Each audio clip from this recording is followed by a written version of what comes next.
Wait, what?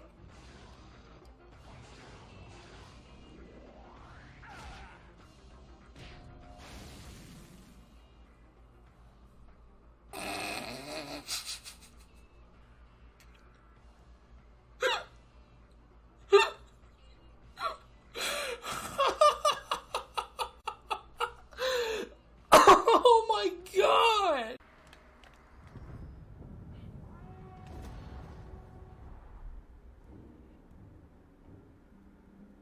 Hey, Gob! Catch those pink skins! Every last one! Come and get me!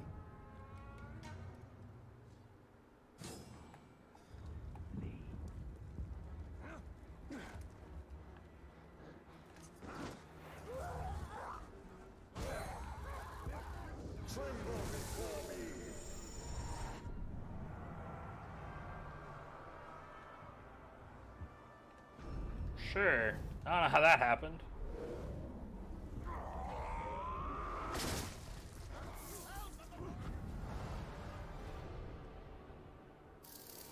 Oh, I guess he's dead.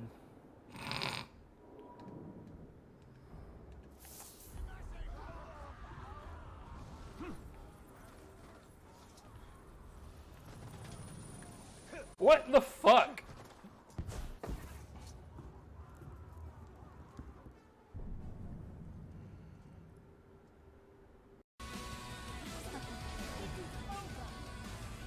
No. Wow, it gives you a long time to figure this out.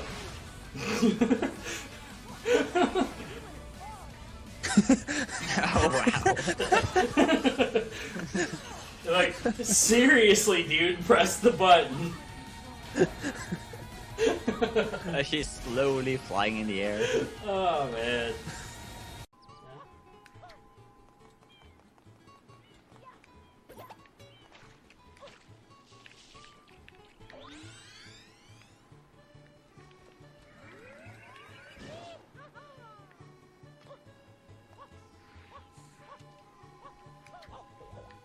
I was expecting to jump off you, but whatever.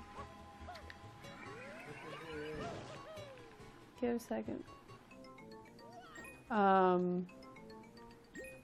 Alright. That happened. That fucking happened. Damn it, baby. That happened. I don't know where you are. I'm underground. No, I mean, like, I know that, but I don't know where you are. There you go. That was...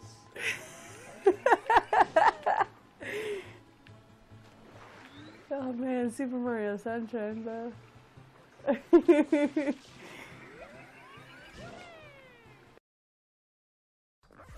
Press F to piss. Yo, best video game ever, 10 out of 10. Damn, man. Okay. There's a bunny. Man. Horrible. That's what I was thinking.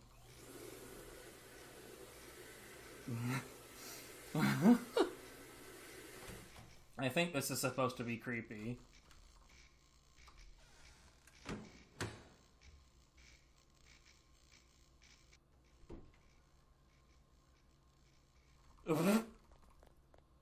Yes. I love it. I'm getting some, like, Evil Dead vibes here, because I think that this is supposed to be creepy, but instead I think it's hilarious.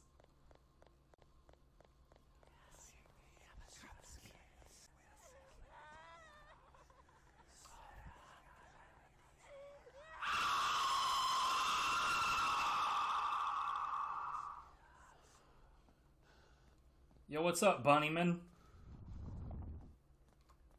No, don't flip away! Come back!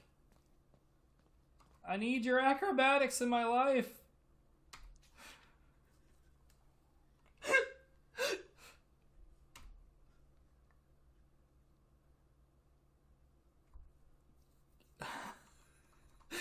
Right?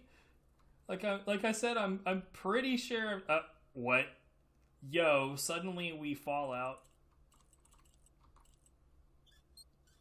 No, but really, what?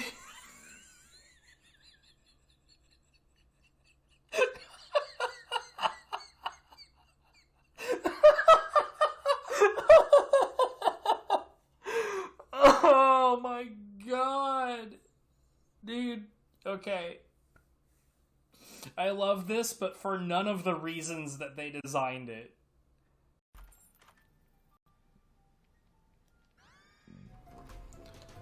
Anyway, so yeah, Rui supposedly improved his time by another, like, half a minute. And I say supposedly because we really don't know until we do the load list, and that is the sad nature of this particular game. Yeah, that sounds good for a run of this length, but yeah, loads. We're gonna see how it goes. He apparently found like a new way to do the menuing where, like, apparently if you hold a button, it will immediately do button on the first applicable frame. Oh, that's interesting. So yeah, I'm gonna be curious about his menuing when we get there, but first I need to get the adjusted RTA. Funny that I was recently talking with people about fighting games and thinking about the input buffer there, but apparently you can also input buffer in PS2 racing games, so truly a concept with no bounds. God Hand as well. Any portion of time where the game is loading or just doesn't accept inputs, you can just hold whatever input you want to happen on the very first frame and it'll do it. Do you ever do that in a situation where it's not just forward, so you go? Yes. So the I guess there is that one stage 5 clip where you just dodge left at the start of it. That one, yeah. That's one of the big ones. There's a few other examples, but that's the biggest one that actually matters. Also, what's up, still? But yeah, some of it was like, some of it's like, you know, I did this thing that's a scripted thing and an enemy is trying to hit me at the same time, and while it's doing the animation, I'll, like, hold up dodge or back dodge, whichever is most appropriate for that moment. Oh right, with the way the dodges work in that game, that makes sense. His load list time on his last run was 1 hour, 38 minutes, 16 seconds. Well, 16 and a quarter seconds, more or less. So, supposedly, he's gonna break the 138 barrier with this run. Supposedly. So, this run is over a half an hour of loading, huh? For him, yeah. For me, it's like... my loads are literally better than half of his. What's up with that? Different models of the PS2, or are you running it on something else? I'm running it off of the hard drive, and he's running it off of the USB. Oh, right. I forgot USB is a thing on that. So, yeah, for... like, I was about to say for some reason, but it makes sense. So the USB is literally the slowest access bus on the PS2. And when I say slowest, I am including the memory card slot in that... in that comparison.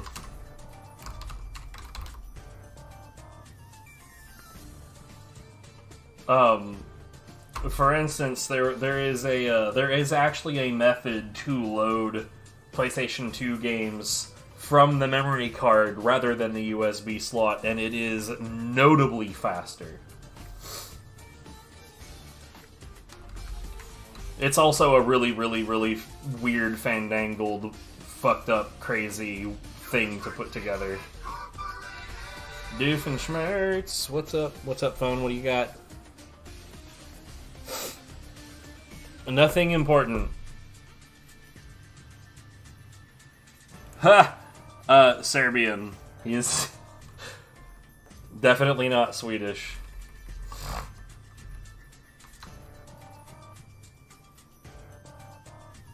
You got accused of being a Swede.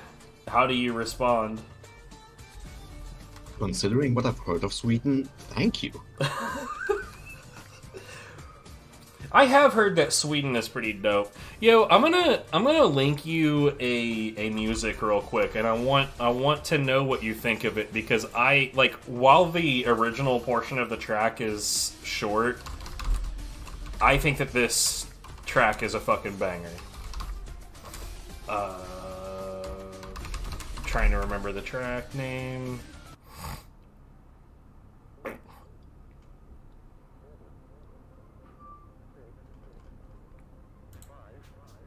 Copy link.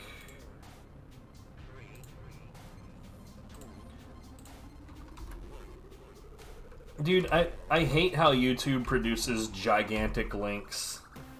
Like, just give me the video ID, bruh. Anyway. Are you thinking about going back into the DFO hole? No, I just really fucking love the music. The game is not good anymore. Okay, good. I don't have to boycott your streams otherwise. Bruh. I will admit to having, like, hardcore nostalgia about the game back when it was good, but it's not good anymore.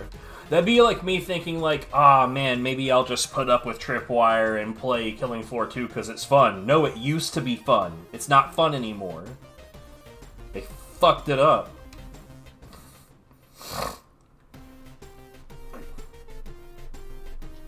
Yeah, that's understandable. Especially since nothing new has come out of it in a while. DNF Duel is fun to watch, but I don't think it's your kind of game, and the competitive community at large kind of disregards it. Like, it's fun, but not very good. Well, I mean, there's also, they call it Project Barbecue or Project BBQ, is apparently they're working on a 3D DFO, which I'll definitely take a look at once it comes out. But I don't know, man. Like, to me, like, when I hear about projects like that, it sounds like you're trying to make lightning strike twice. And we'll see.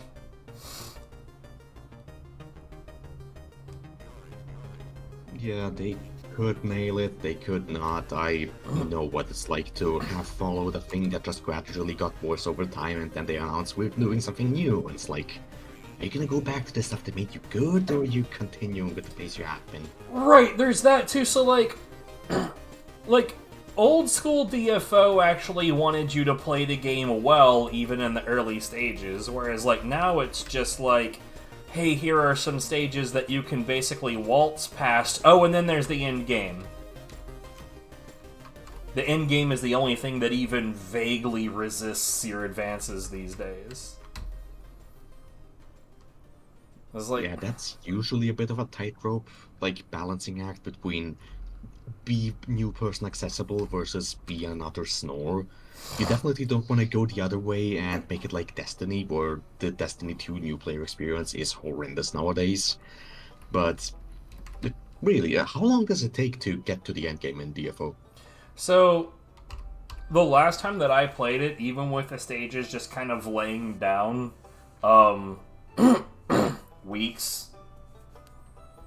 And it's mostly because the game limits how much you're allowed to play it per day. It's one of those, eh? Yeah.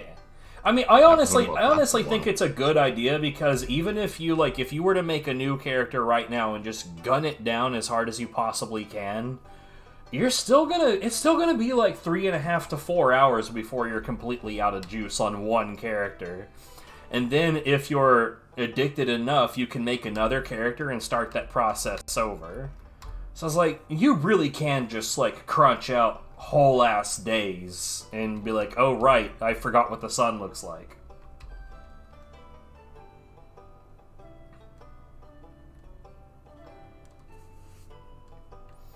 No worries, Rui, if you ever want to, you know, look over the VOD later to make sure that everything is on the up and up, it'll be on my YouTube.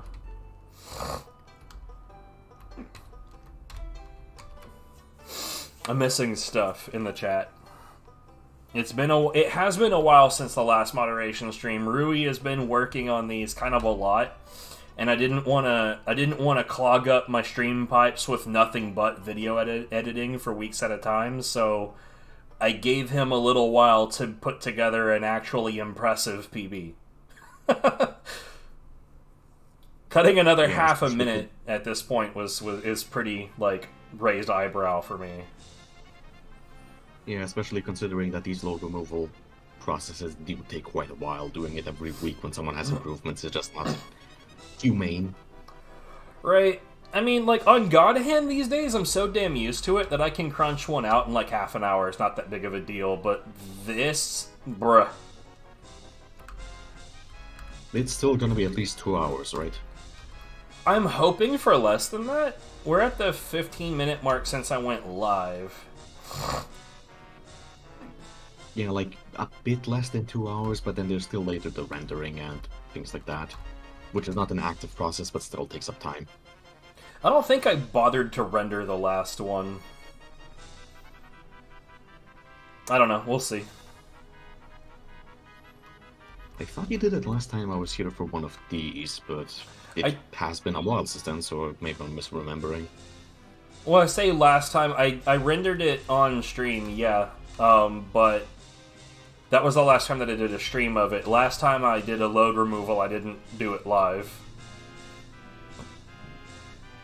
Oh, that makes sense. He has not. I think he's already fallen off.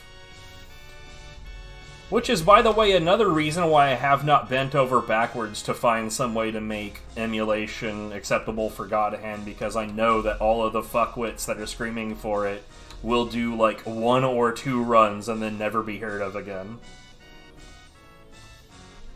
Is it easy and not loud enough?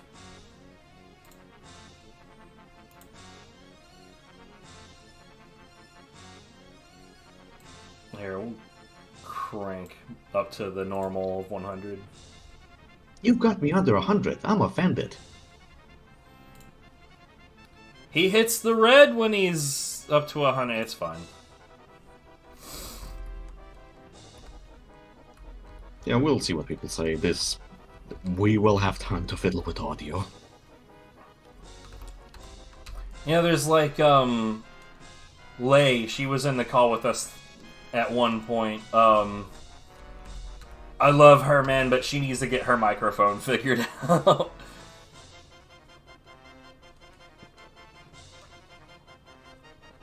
Have you looked at her stream at all?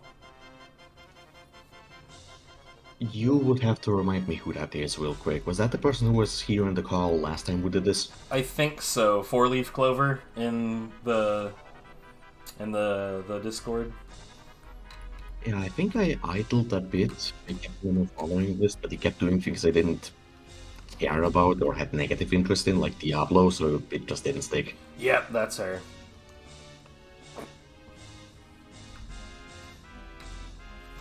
I don't want to, like, hit her over the head with the I'm not gonna watch you play Diablo because it's made by Sexual Assault LLC, but I'm still not gonna watch it. How many runs has he submitted? 2! He has asked me more questions about submitting runs than he has submitted runs.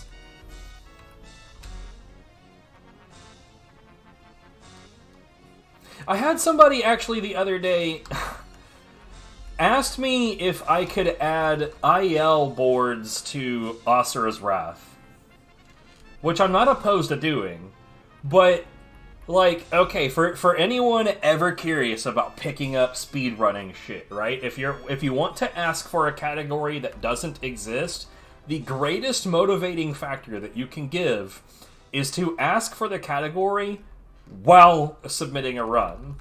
Like, hey, I have this run I want to submit. That category doesn't exist. Because, like, way too often, a mod will get asked to make a category, they'll make the category, and it will sit vacant forever. God knows how many speedrun.com pages I've seen that have 30 categories when maybe 4 are actually ran ever.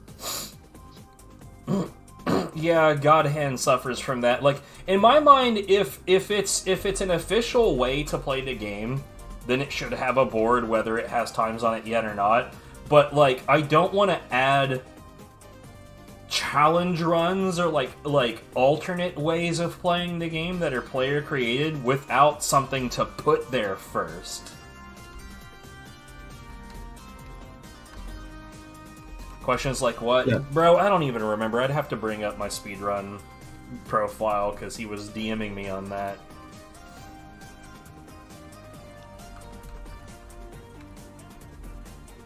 Actually, no, I remember one of them. There's a glitch that you can perform in the arena zone where, like, you know how there, like, if you talk to the lady at the other counter, then you can fight the wooden dummy for practice. Well, there's a glitch there where if you use the roulette that gives you more God Hand, and then you activate the God Hand and exit, then you will leave with the amount of God Hand that you have when you exit, rather than having it reset properly. And he asked me if that was allowed, and I told him if the rules don't say it's not allowed, it's probably allowed. But yeah, that's what I told him, is like, dude, go for it. It's super fucking slow. You're gonna lose like a half a minute doing it, but knock yourself out. It's dumb. Uh-oh. Viv is messaging me.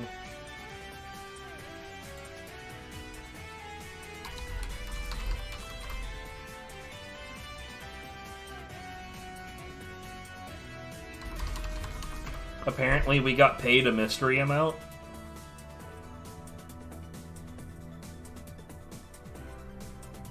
More or less than expected. We just randomly received an amount of money in the middle of not pay period. Huh. I am asking question because that is bizarre. Happy birthday, I think.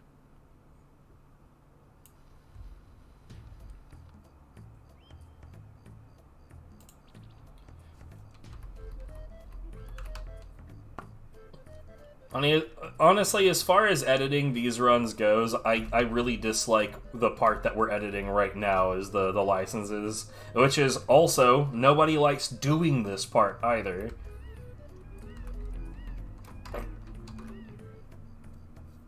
Some tips for normal kick me sign. Normal kick me sign is harder than hard kick me sign. There, you have been tipped.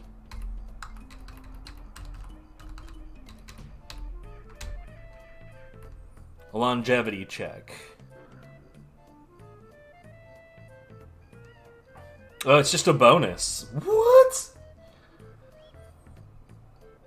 Bruh. Happy birthday indeed.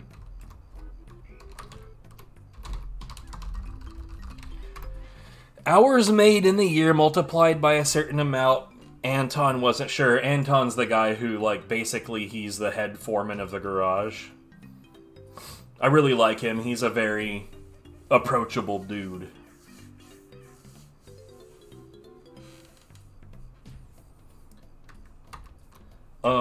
It took you 3 weeks to do hard kick me sign. Honestly, I'm surprised it happened that quickly.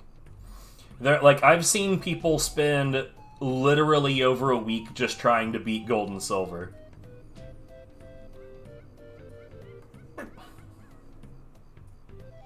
Just making sure, but know that your Viv DM does show up on stream in case there's anything you don't want publicly visible, I guess. I don't know. Yeah, I noticed that earlier. That's why I moved it to the other monitor. It's fine. There's nothing, like, secret or... You know, all I saw was you complaining about the cold, which it sure is November. Yeah, it's fucking cold. Like, I'm getting that situation right now where, it's so cold that, like, so there's this, like, bar on the wall. I'll send you a picture of this thing because it's weird, but basically there's this, like, very long thing on the wall that is a heater that's, on the window behind me. And I've got this thing going on where the heater is on, and I can feel the heat on one specific bit of the back of my leg, and the rest of me is freezing. Rocket uppercut is very weird to get used to, for sure. It's like Rocket Uppercut is basically hand plant kick, except you don't get the high dodge out of it, so you can't just like throw it out when you want. But the benefit to Rocket Uppercut over hand plant kick is that you can cancel it, so any enemy that you pick up can immediately be juggled however you like.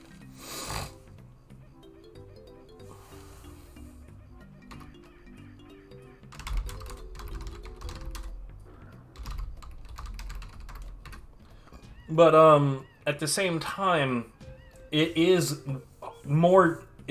easier to mistime like the aerial attack or like the jump kick out of it, and it is easier to get hit out of it, but it has benefits that warrant getting used to it.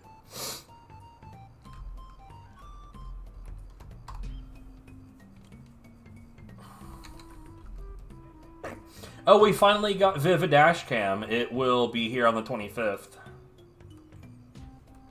Nice. Hope you don't end up on YouTube. I mean, we'll probably post the shit on YouTube ourselves. How much did it cost, actually? It was on a Black Friday deal. Its normal price was $236.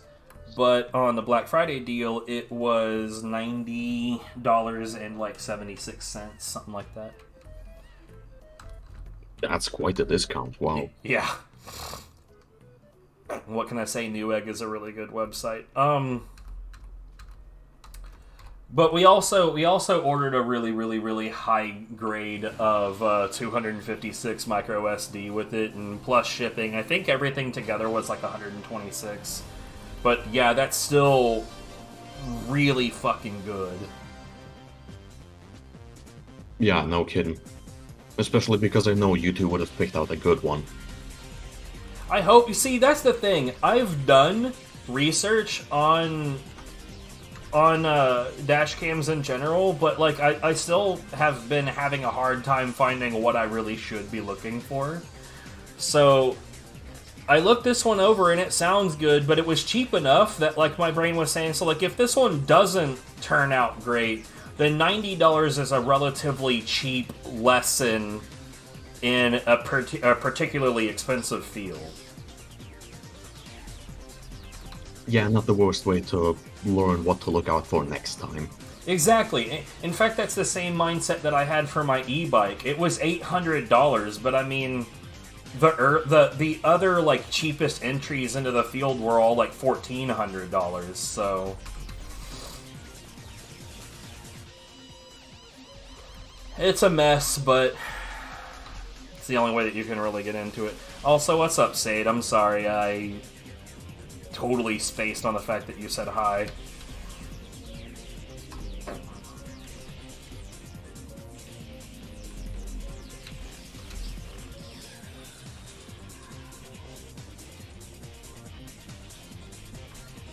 It feels like the music is too high, so I'm going to turn it down a bit. Either that or it's just that my headphones are up too high.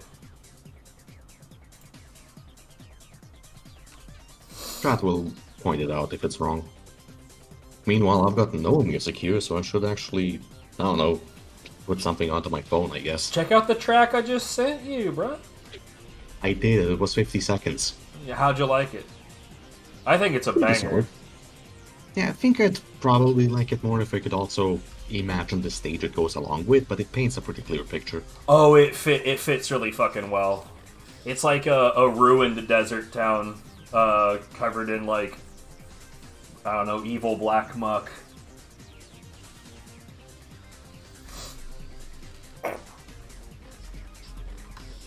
Yeah, it gave off that sort of impression. Something vaguely close Eastern. That is one thing that like I cannot I cannot take away from DFO, nor will I allow anyone else to take away from DFO.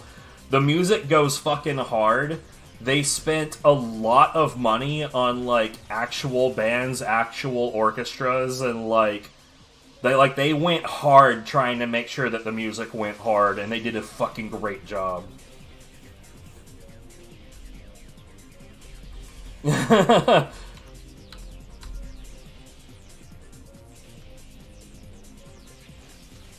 Like, honestly, true Elvis, like, the only thing about him that is difficult is that quick 1-2, because everything else he has is about the same speed, but then he pops off with this 1-2, that, like, quick double overhead that's, like, more than twice as fast than his other fastest attack.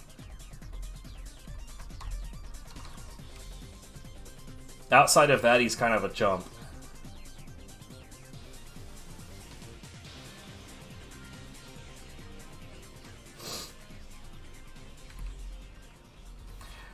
True Shannon, IMO, like, once you've solved the riddle of not getting hit by the blasts of energy that she throws with her wand, that fight is over.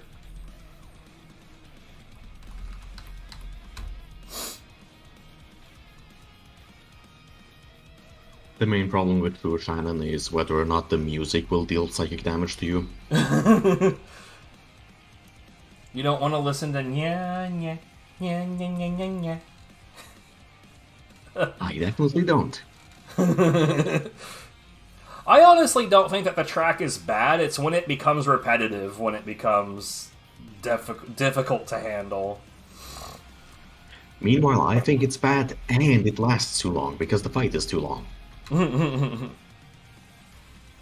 Honestly, I think the audio that deals the most psychic damage in God Hand when you're trying to get good at it are the fucking comments that Gold and Silver constantly make while you're fighting them. That makes sense, especially because it's one of the first big walls. Yeah.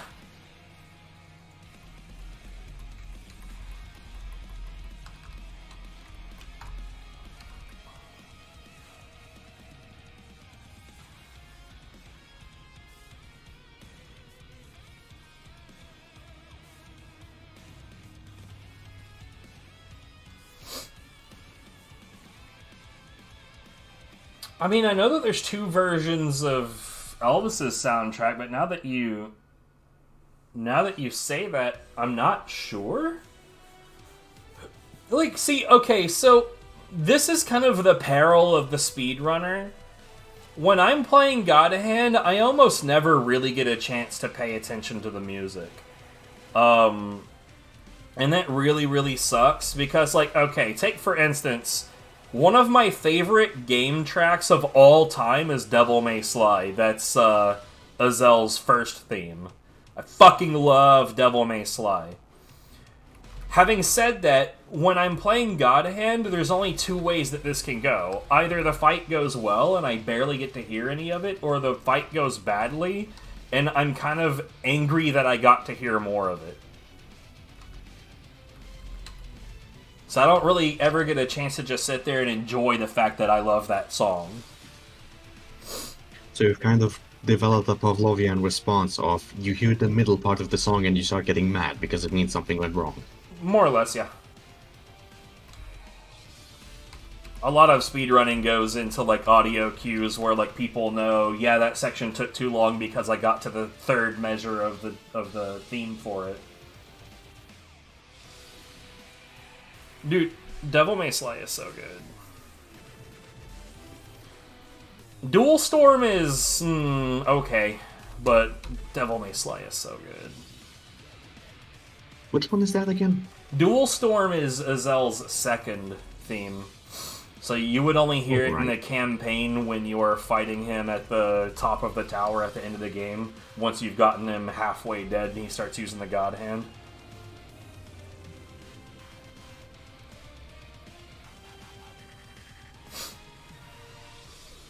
Thankfully, I'm calling the track by its proper name, so if you got curious, you could just YouTube search God Hand Dual Storm, and it'll pop right up.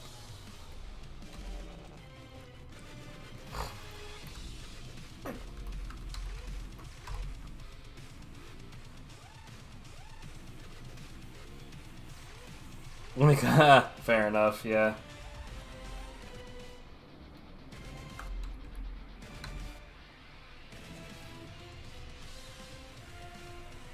You know, there's a similar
the highlight is the bosses, and the Armstrong fight is fun.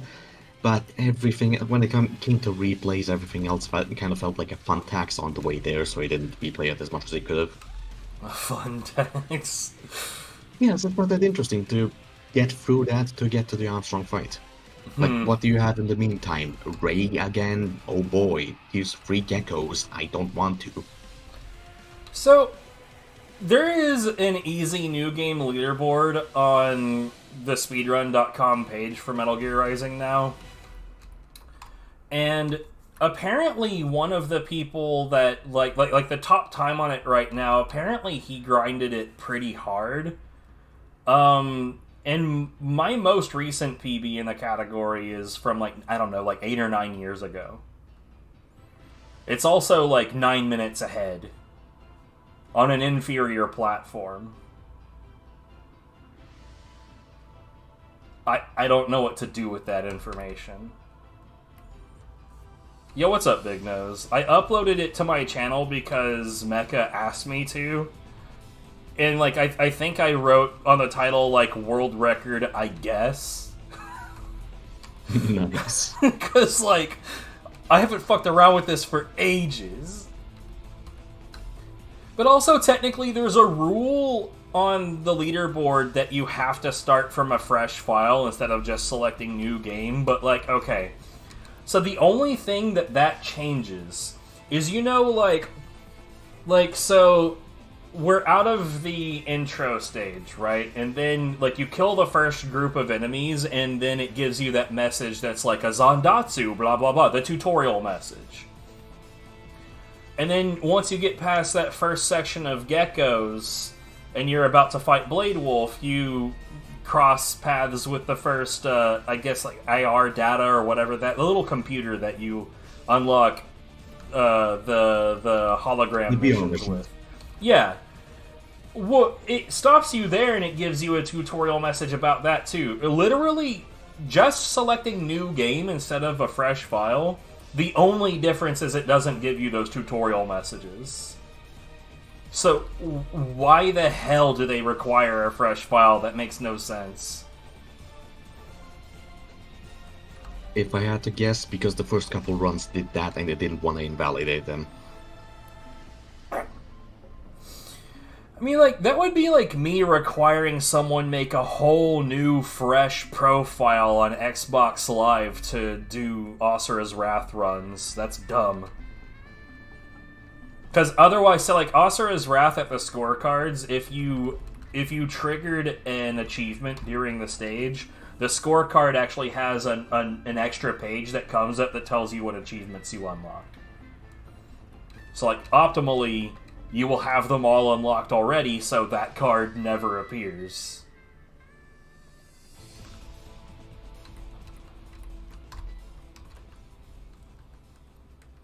Yeah, that makes sense. Even with the Metal Gear Rising situation, like, I agree, but that feels like something that would be agreed on in hindsight, I guess. Like, maybe people in 2013 just decided, okay, do from a fresh file, and that's just the standard that settled in at the time, that no one decided to rework. Yeah, but that's a small enough change that could be easily made. I mean, honestly, I could just take my run and say, like, okay, let's add 40 seconds to my run. I'm still 8.5 minutes ahead of you. Bam. The thing is that will take work, and I'm not sure that does the Metal Gear Rising community even do, like, bloat removal and the like? So I Not that know you have to, but it feels like akin to that. I know that one of the biggest adjustments that the Metal Gear Rising community has at this point is that when a runner is running on the PC version, you can't skip Monsoon's monologue. So he just, like, jibber jabbers about memes for, like, 90 seconds. Yay. And they do have a standing, like, I think that they remove, like, a minute in 32 seconds, something like that. There's, like, a fixed amount of time that they remove from PC runs for that.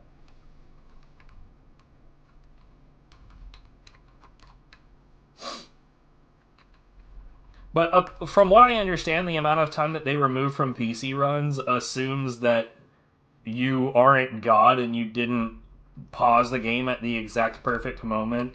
I think like it's like if you listened to maybe a second and a half of his cutscene.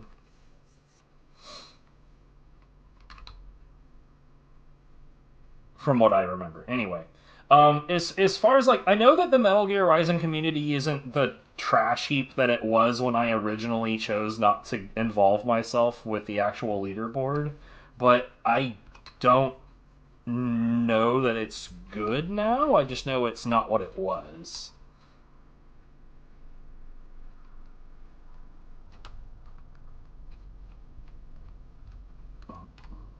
Fair enough. I never really gave that a good look.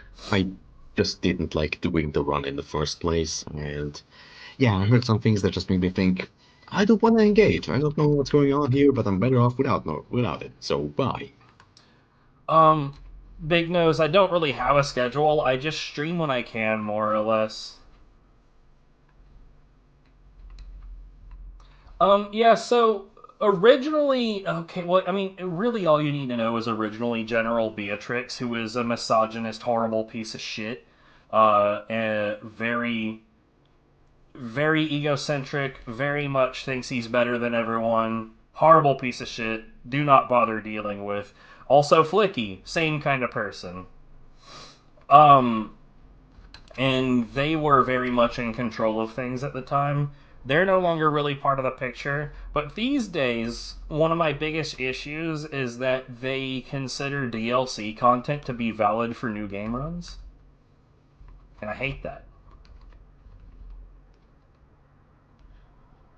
I guess you can make half an argument for it, considering that I don't think you can buy it on PC without getting the DLC content, but consoles don't get it by default, right? If you buy it digitally, it does get it by default, but the fact of the matter is that if you were to buy the disc, then no, you don't get it by default. But the fact is that we know it's DLC. And like, so Vanquish has the same kind of thing going on, except the people that run that leaderboard have common sense. And there are runs that do include the DLC, and there's runs that do not include the DLC, and they have those categories separated. Yeah, you'd think that's the norm.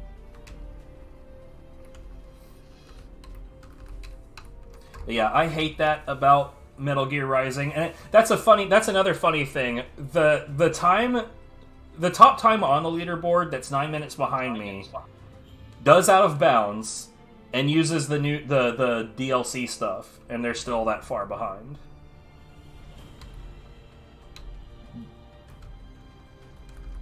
Do you need a specific PS2? No.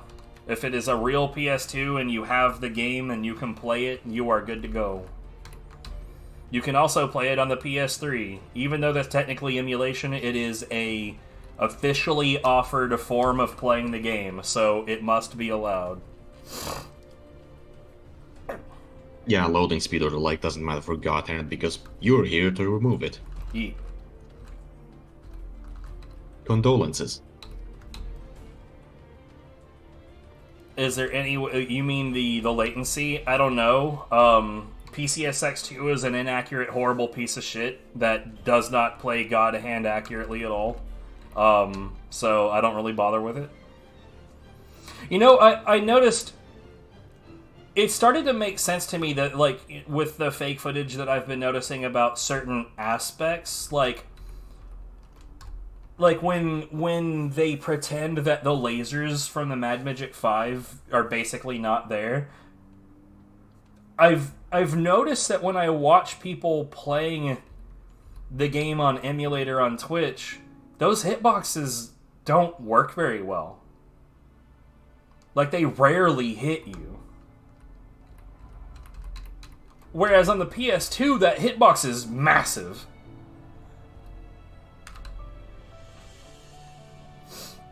And that annoys the shit out of me. That sounds like it'd be interesting to dig into, because I can't imagine what would affect that, but at the same time, yeah, it's PCSX2. PS2 emulation is still very wonky. It's resolution. I know exactly what affects Really? that. Right, because I have an example for how I know that that's what affects it. So, the Xbox version, and I do mean Xbox Classic, version of Star Wars Battlefront 2 was not designed to be, played in multiple resolutions, right? Because the OG Xbox didn't have options for that.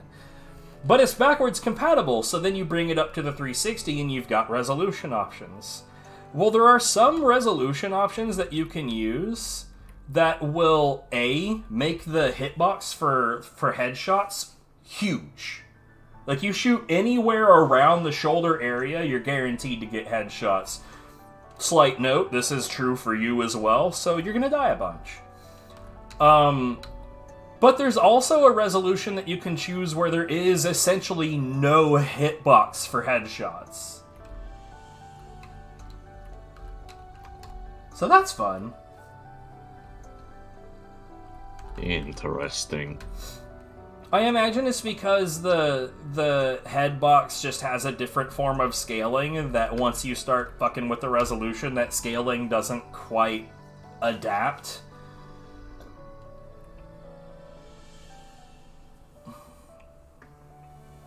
Yeah, that would make sense. False. I have multiple copies of the game. I just can't play it off the actual disc because my PlayStation 2 can't run discs.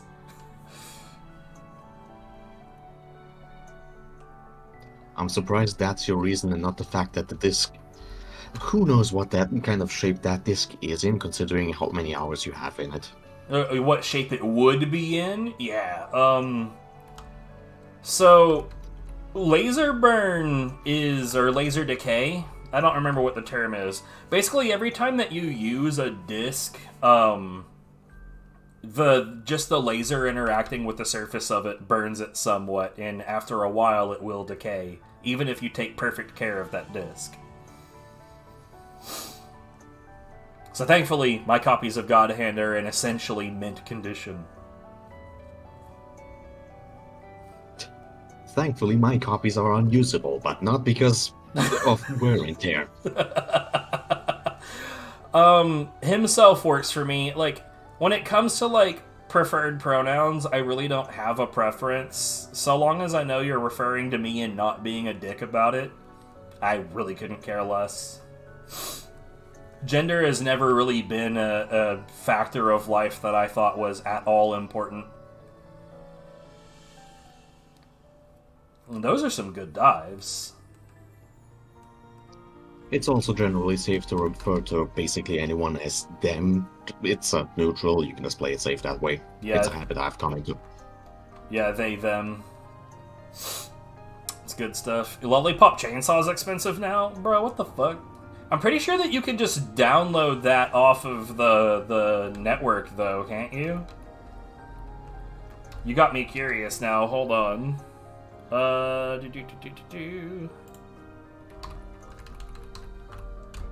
Microsoft Store Lollipop Chainsaw. I would never buy you, but yeah, dude, you could just get it on the marketplace. Or maybe not, because it's only listed and I don't see a price.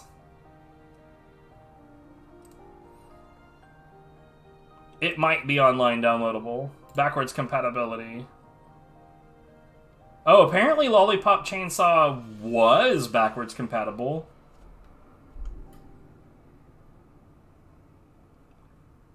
Lollipop Chainsaw was delisted a few years ago now. It was removed from all digital stores. Oh, okay, no, yeah. So there's music, there's licensed music on it that apparently they no longer had the license to use, so they had to delist it. You're a CD copy fan. Congratulations on choosing, like, the worst life.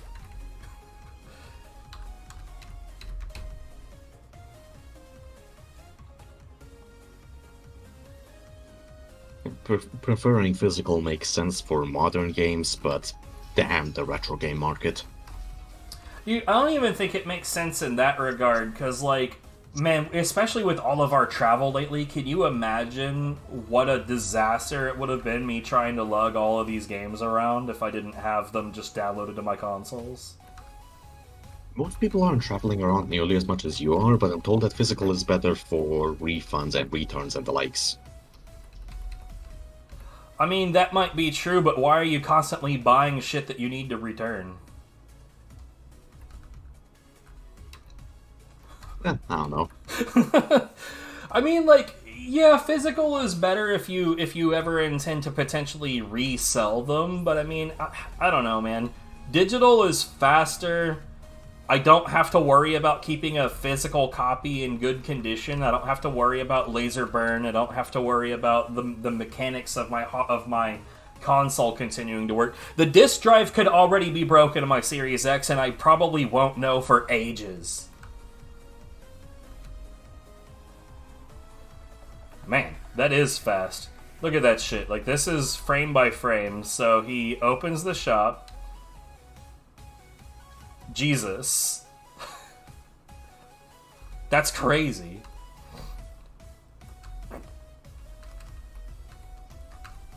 Yeah, I've barely watched the speedrun and it definitely zone out when you're menuing, but I can tell that's quite the improvement. Honestly, this is one of those games where, because of the load removal aspect of it, like, the consideration has been made to just add up all the race times.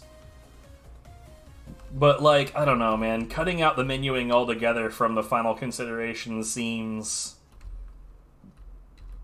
kind of, like, it seems gross. Because menuing is important, damn it. I could understand it if this were one of those games that was ran on IGT, which pauses whenever you're in a menu or something, but this isn't that. Especially when people are now finding tech with the menu, so leave it in. Yeah. Well, I'm not a runner of this, I have no horse in this race, but that's just my 2 cents on it. It is a good take.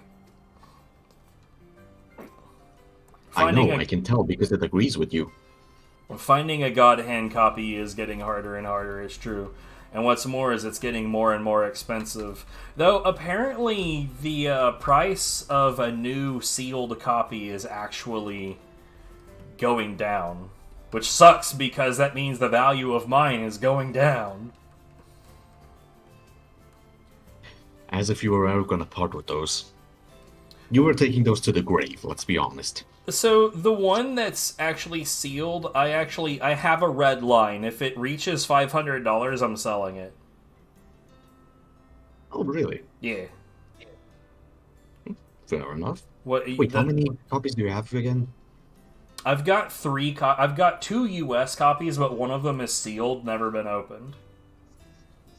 Alright, I thought you just had 1 US, 1 JP or something like that. Nah, I've got the Japanese copy that, honestly, so here's the funny thing, the people that sold me the Japanese copy, they still have more of them.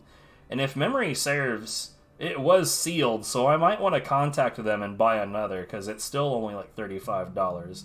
The Japanese copy is not expensive, because it's not the preferred version.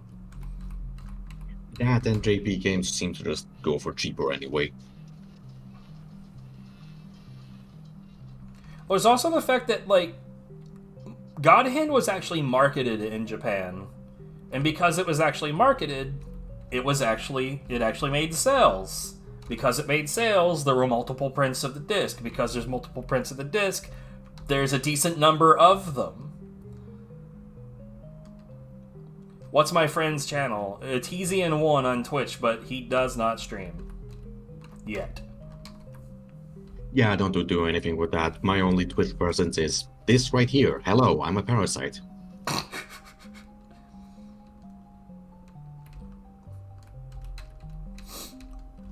He offers me dog pictures. It works out.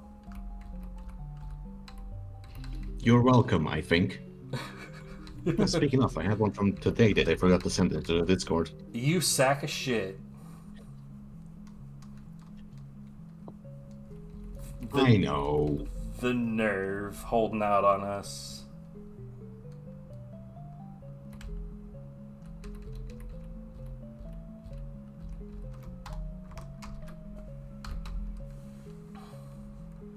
I've paid the tax.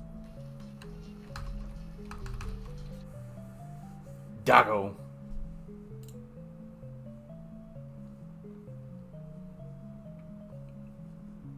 It looks like Doggo has just woken up. Oh, windy. No, it's a very windy day, yeah.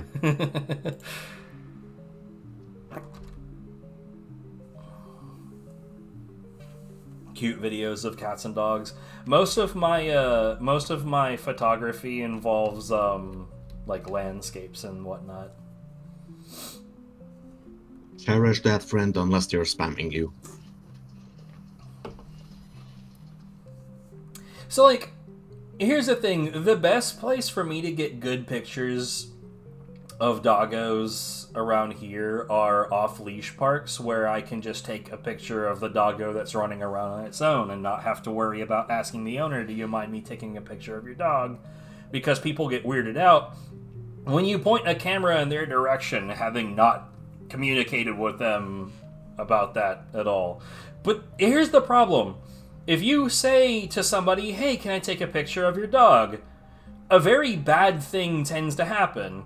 They immediately respond by trying to get Fido to sit or pose or behave so that a picture can be taken. But no, I would really like to take a picture of the dog acting like a dog. And so I got demotivated real quick about trying to ask anybody, hey, can I take a picture of your dog? Oh, yeah, dude.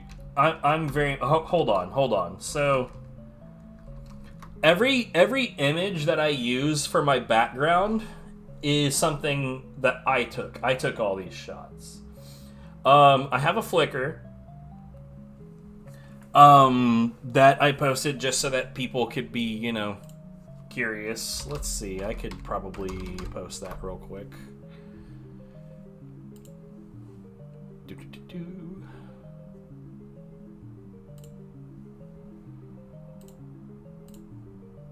It's over here somewhere, I promise.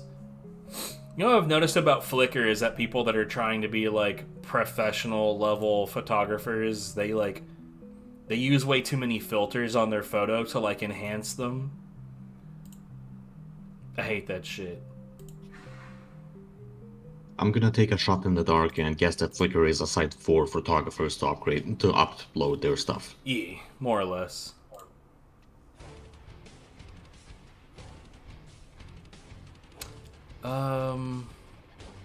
I forgot how to do this.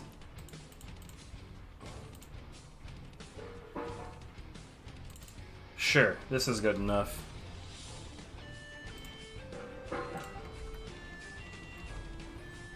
Hopefully that can be clicked for any/everyone.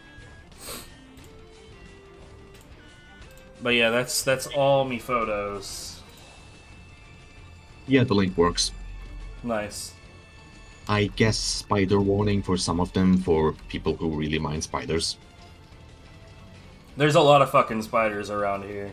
There's a portion of the year that Washingtonians refer to as spider season. Which season is that? The season when there's spiders around. Love you too. I mean, which part of the year? I mean, it's sort of like fall-ish. It's like, so the spiders in question that are very prevalent during spider season are, I think it's some kind of wolf spider, but it's the kind of spider that like it builds webs sort of like next to things that are right off of the sidewalk, but they're the type of spider that don't want to fuck with you any more than you want to fuck with them. It's like people just ignore them because they're all over the place and they're not gonna mess with you. Fair enough, if so. But to be fair, I promise not to invite you to visit during spider season. Alright, I mean, summer was already out of the question, and now we've got fall out of the way too, so this window is getting quite narrow. Why was summer out of the question? I hate the heat. I don't want to move anywhere when it's hot. Actually, how warm does your part of the woods get? I was about to say, it's not going to be as hot here as it is where you are, but okay. Ballpark estimate, how many Fahrenheit, and I'll do the math. 90 would be pretty hot over here. That's acceptable, I guess. It gets up to 110, 114 or something over here. Yeah, sounds about right. Texas is like that. Texas is the land of air conditioning. Stop telling me I have things in common with Texas, that's rude.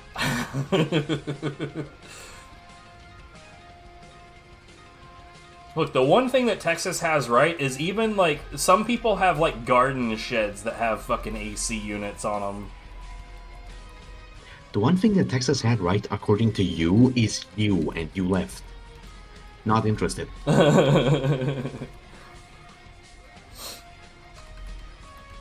Can you believe this guy's been brainwashed into thinking that I'm a good thing? Bruh. Compared to all the other horror stories you tell me about Texas, at least comparatively you're doing pretty well. By the way, I think something red was flashing in the background of your camera. It is. That's my Pokemon Go++. It's doing its job. It's catching pokes.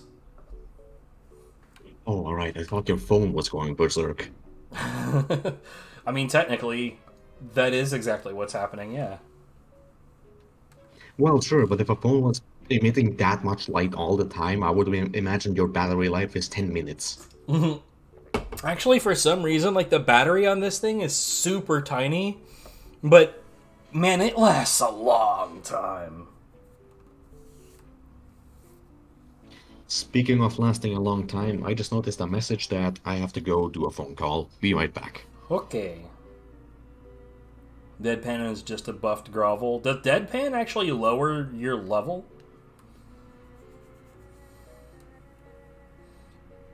I don't understand the idea of using Deadpan for iframes because the number of frames that it requires for you to get into the roulette stance exceeds the number of frames that you're invincible after the Deadpan. So, like, that whole concept, like, I understood that concept to be humorous, but not useful.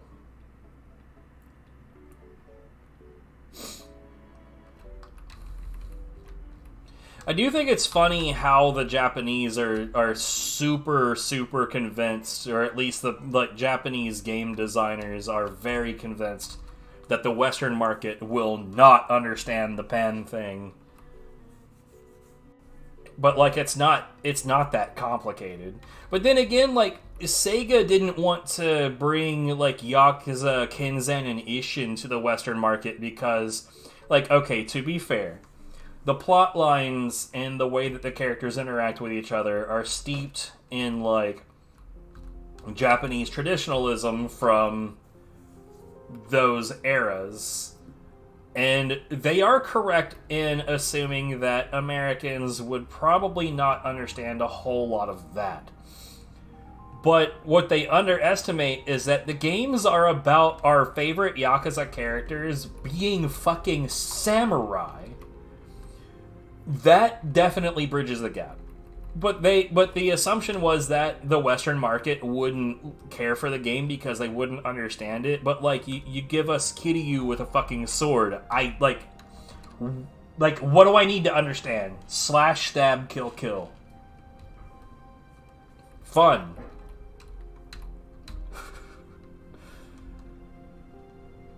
Okay, it turns out I'm gonna have to go now, so have a nice rest of this. Alright, feel free to rejoin if I'm still stuck in hell. And the backlog stream will be after this. Yeah, I'm gonna have to see because I'm expecting a relative, before which I wanna cook and clean up a little bit, so who knows how long that's gonna take. Fair enough.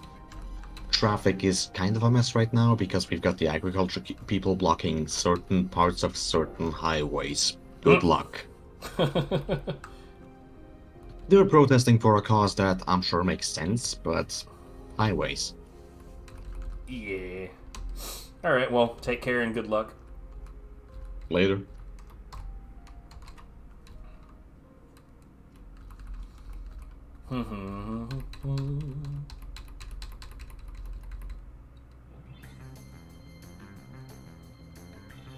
Anyways, what does everyone want to talk about?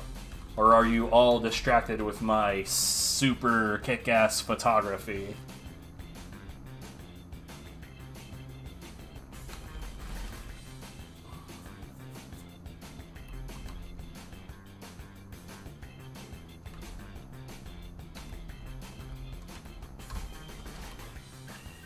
As far as, like, asking if I'm a photographer, though, like, there's a difference between, like, it would be more apt to say that I'm a shutterbug, which is more of a hobbyist. When you use the term photographer, it makes it sound like I do it professionally. I do not do it professionally. Yo, what's up, Federico? Thank you. I really enjoy taking photos. We've got a lot of really good places out here to take photos. Apparently there's some, like, really good, like, winter events out here that I'm hoping to go to and take some photos there as well. And we've got a lot of beaches. And so what I've been wanting to do for the longest is I want to go to the ocean shore while it's snowing and take pictures of the beach line across the ocean while it's snowing. That is, like, the number one thing that I've been trying to arrange for the longest. The problem that I'm going to have here specifically is that Washington is very hills. There are goddamn hills all over the place. And a lot of them are pretty fucking hilly. So when the roads get slick because of snow and ice, I'm told that there's entire portions of the city that just straight shut down because you couldn't possibly drive in those conditions. You're a flower guy all day? Well, there's some from the botanical garden in there that are going to be right up your alley.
Well, I mean, not all beaches, lakes, and rivers and ponds are created equal. There's some really, really, really cool rivers and lakes around here, but I've also been to a couple that are kind of crap.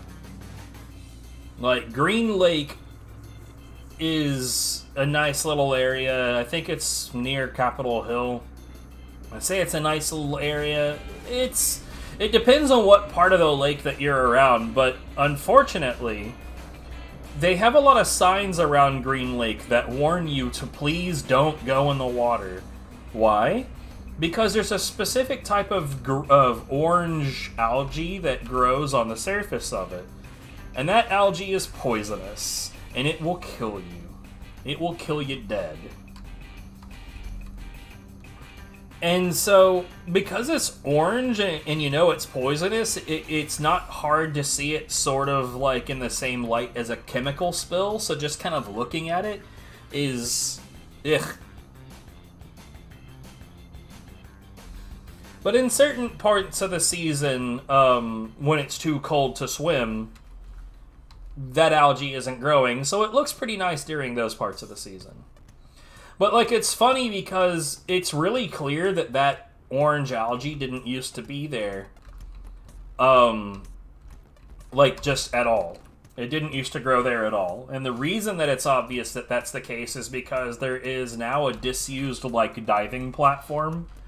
Like, not quite in the middle of the lake, but, like, out on the water.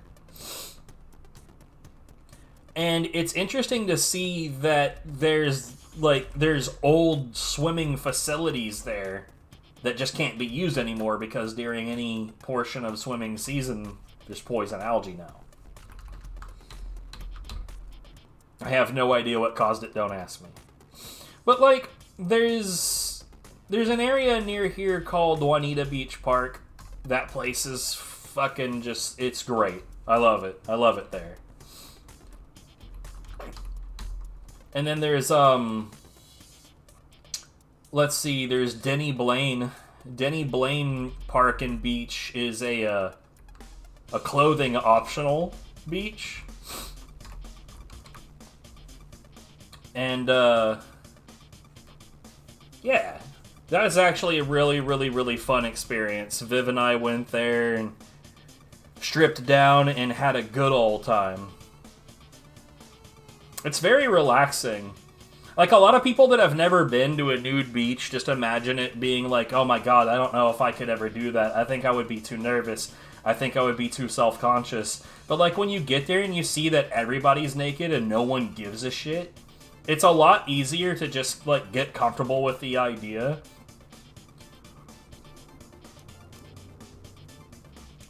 And, like, the most notice that anyone took was when Viv got comfortable and stripped down. The people that were around us were like, woo, take it off! And as soon as she did, it was just like, chill.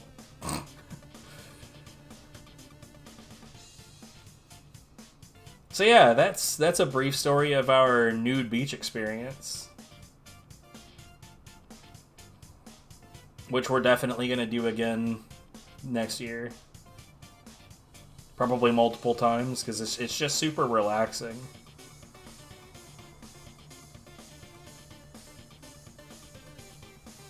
There's several clothing optional places in this general area, but that's probably the most relaxed one to access. There's actually a hotel and spa in this area that's clothing optional as well, which is pretty interesting. But that place is really expensive. Like $300 a night expensive.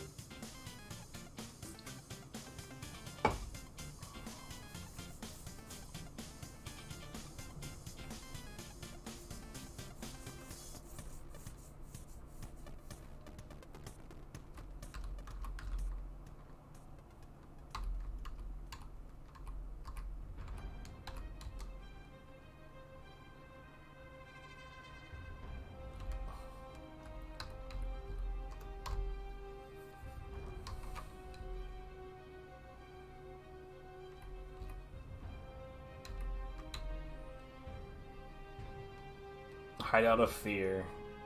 See, I've never actually played this stage. This stage was in an iteration of the game, I believe, that I never touched.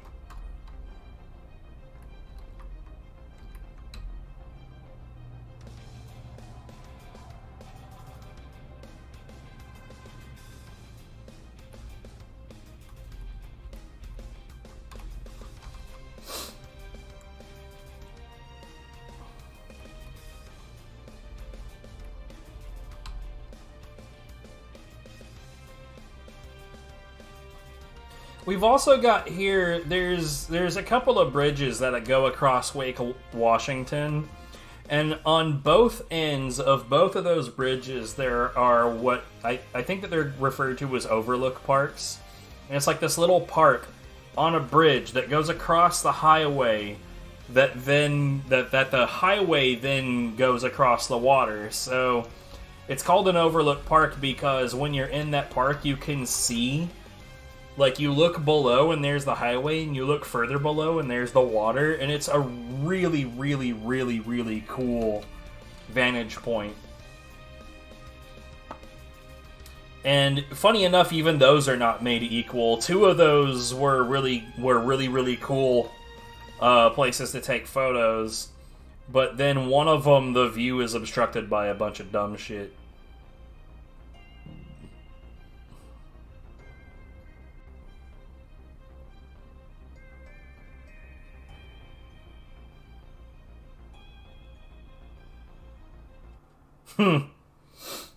Yeah, there's a lot of bridges around here. In fact, like, dude, the bridges around here have, like, whole-ass bike trails on them. These shortcuts are not looking very spicy.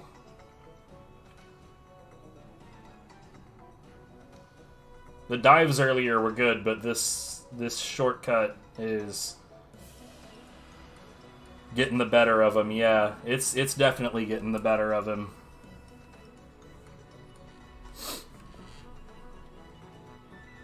I mean, that one was better than the other two. That was not great.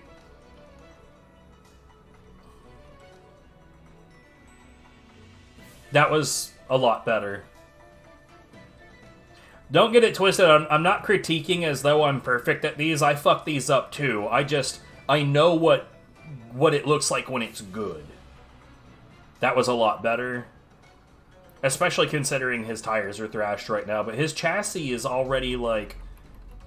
His chassis is beat up. So that's no... Oh, that was bad.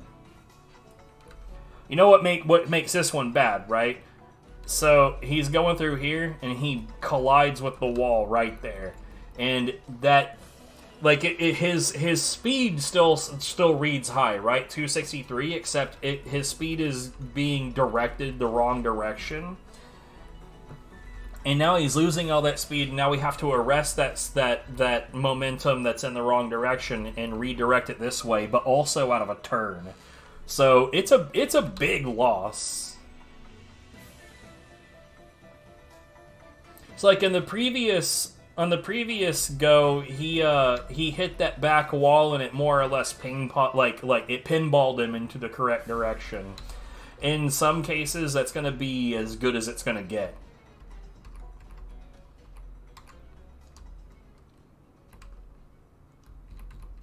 God, so it takes between him crossing the finish line and 6th place crossing the finish line, it's 1 minute 51 seconds.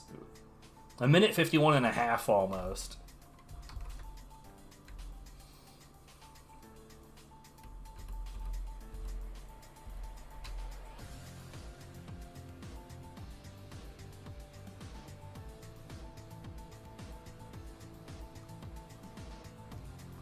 So anyways, here's the plan for today. I know that the title says that there will be a backlog stream after this. There will. However, it's not going to be all one stream. Once I'm done with this, I'm going to set this to render, and I'm going to make, I guess you would call it lunch at this point in the day. But yeah, I'm going to make food, and I'm going to eat while this is rendering. And then I will come back and start my backlog stream at that time. Today is a PS2 day.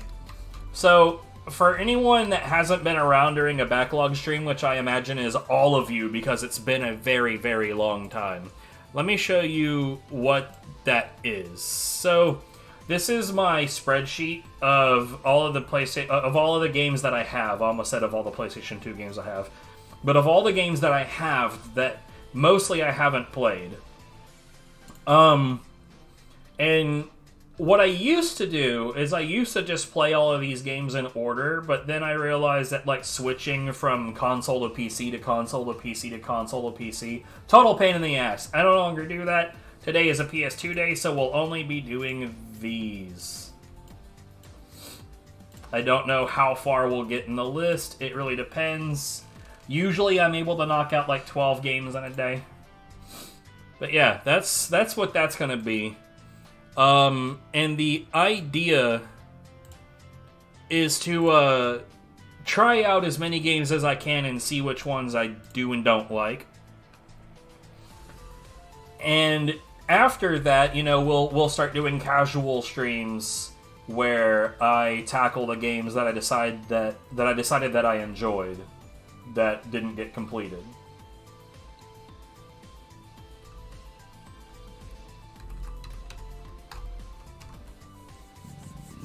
Yeah, it's just me tackling all the games that I have but have never played.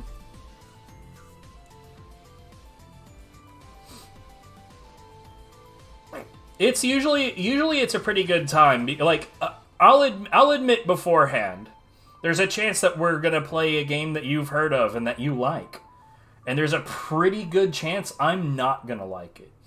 I'm a persnickety old man. I'm very picky about what games I spend a lot of time on, and so I am unlikely to like most of them. However, there has been a decent number that I've run into that I did enjoy that will eventually definitely get played to completion. The original reason that I decided to do Backlog was because I have so many fucking games that I already have that I've never played. And and like, I got to a point to where I wanted to stop buying new games until I had, you know, reasonably played, like, most of the games that I already have. And I think we're up to, like, 33% of all the games that I've ever played. It's like, two-thirds. Two-thirds are still untouched. That's a lot.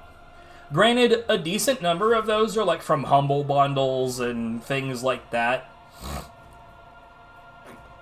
So there is that. So a lot of them are like random, like 50-cent Steam trash. But it is what it is. I'll give it all a fair shake. This seemed like a pretty normal snow and ice.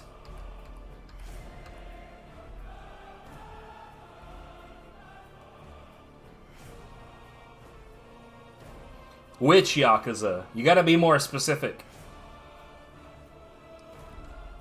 Because I used to speedrun Yakuza 1 and 2. The original 1 and 2, not that Kiwami trash. I don't care for the remakes at all.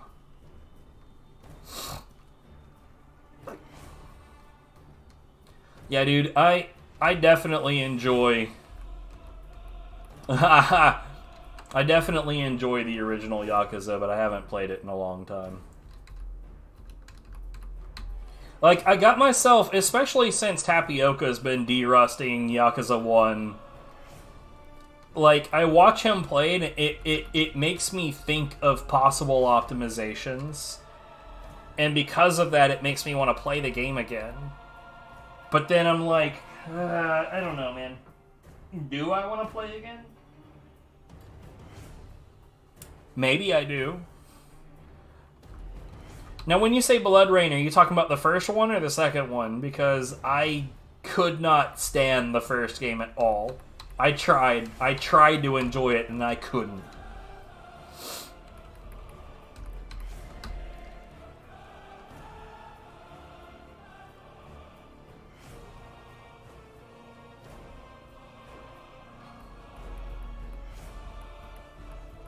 Like, one of my main experiences with that game that made me hate it was, like, so there's not a lot of ammo, or at least there wasn't where I was. But every time that I would, like... Every time that Rain would pick up... Number one, you have to push a button to pick up a gun. Number two, she'll just switch to that gun. Instead of, like, just collecting the ammo. And, like, that's what was going on with my experience where I was. And that was really, really, really fucking annoying. And, like, maybe that means, like... There's an alternate way to play it where you're just supposed to adapt to whatever's on the ground rather than collecting ammo ahead of time, but, like, no, I don't like that. That was very annoying.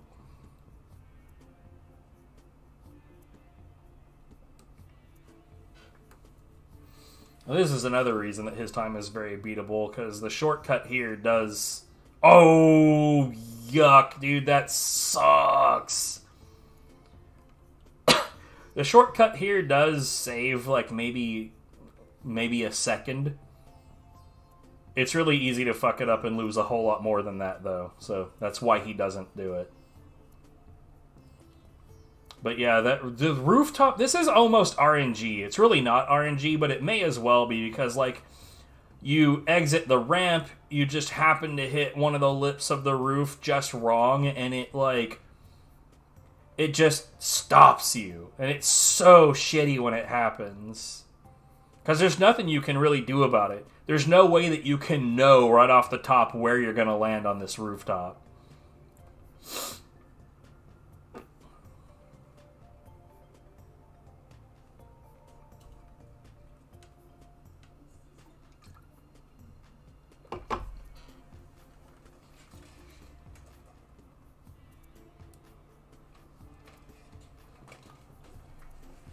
Man, I wish we weren't, like, right on the sidewalk. Like, it's like the main pathway for the back end of this building.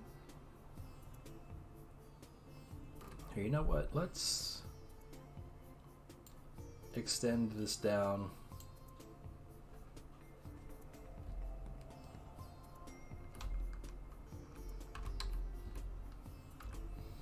As we get, like, situations where, like, between people outside and our roommates, I really don't know if what I'm hearing is inside or outside.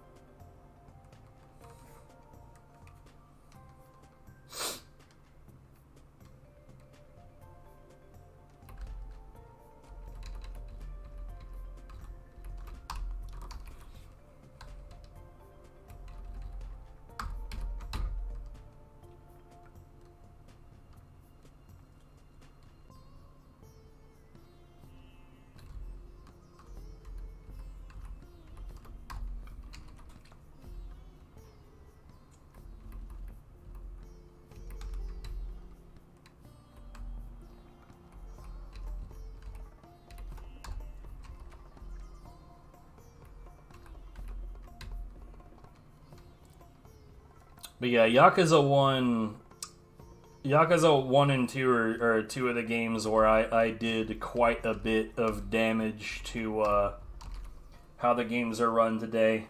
Yakuza 2 has some changes to it since the last time I touched it, but for the most part the run is still exactly what I routed. Up until, like, the very end, and there is a point in the game where the runners pick up a shield, and they use it to do heat attacks now. But aside from that, it's pretty much exactly what I was doing back in the day. Why can you not go outside and be you? What's the deal, broski?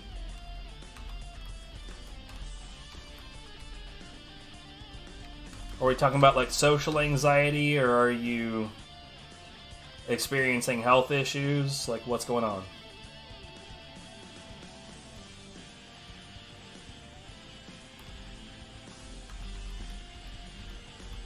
Obviously, feel free to reject those questions if you don't feel comfortable talking about it, but feel free to talk about it if you're comfortable doing so.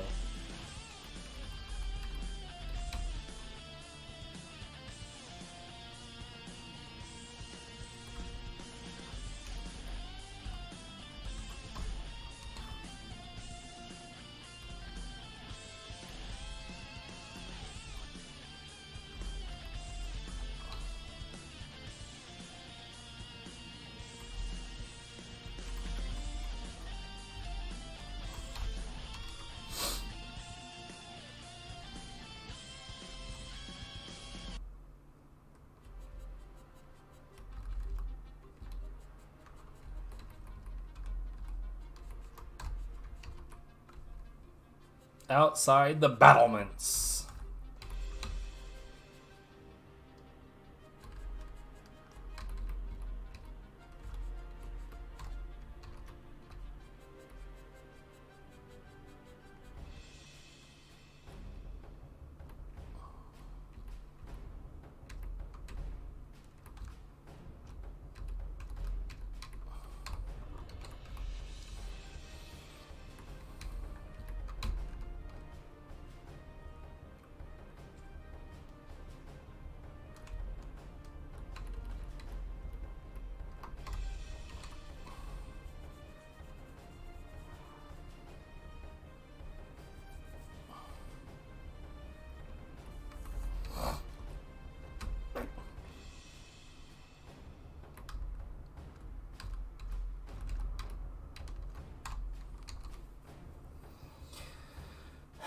You know... You know what would be fantastic is if we found a way to just not bother with the skis altogether, because that would be 1,000 gold that comes right back to you, and I think it only gets used in the final snow and ice. I mean, like, that would mean, like, you'd be accepting a guaranteed last place, but busy with work. Yeah, that's fair.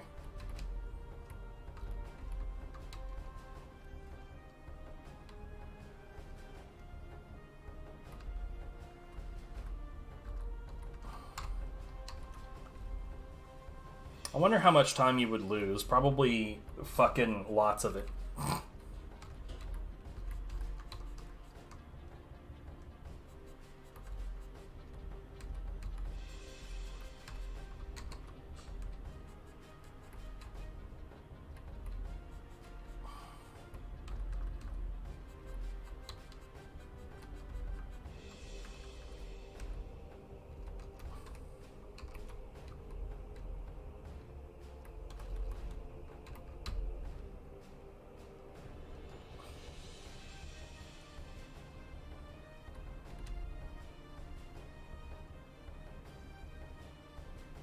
I gotta do a whole bunch of tests, man. Like a whole bunch of tests, and it's gonna be really annoying, like, doing the same races over and over, trying to see, like, what does and doesn't work.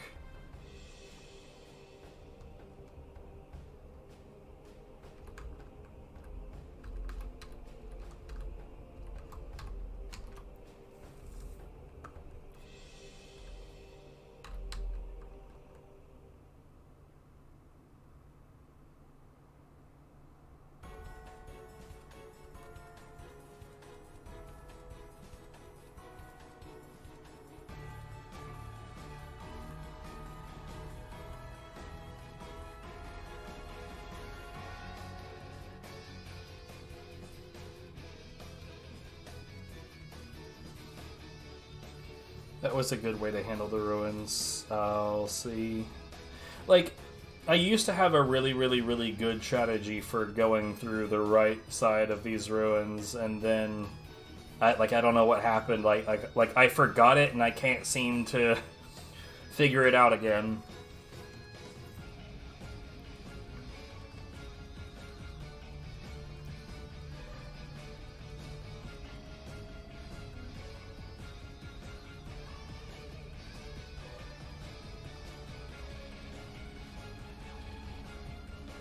You know what? That worked out really well, too.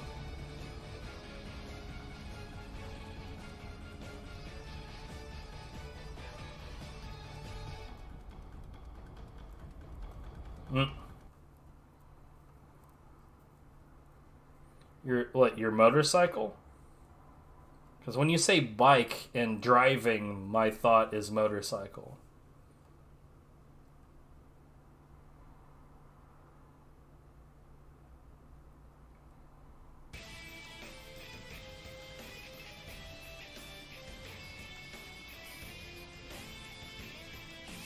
I feel like this could have gone better. That was a really good rebound.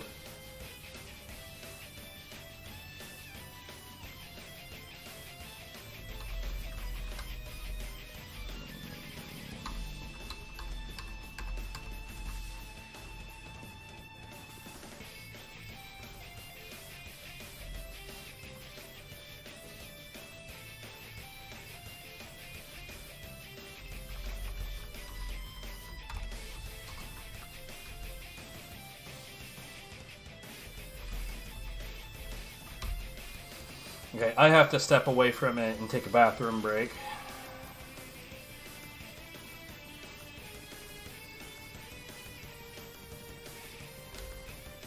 Let me get this edited down.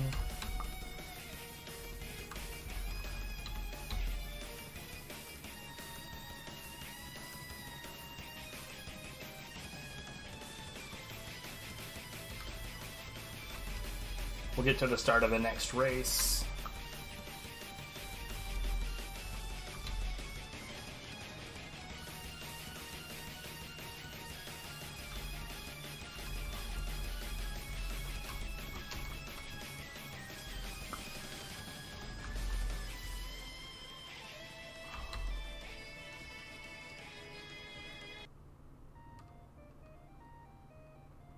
What a change of pace, this music. Okay. I will be back.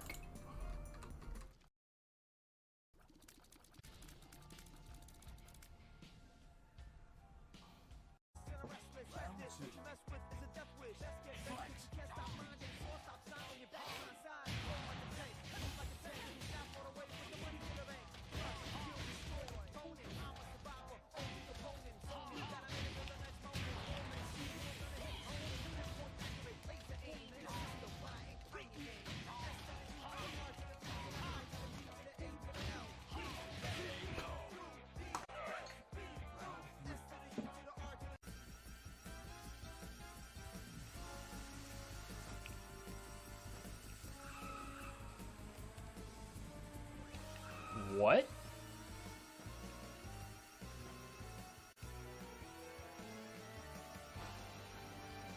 Where the fuck was I?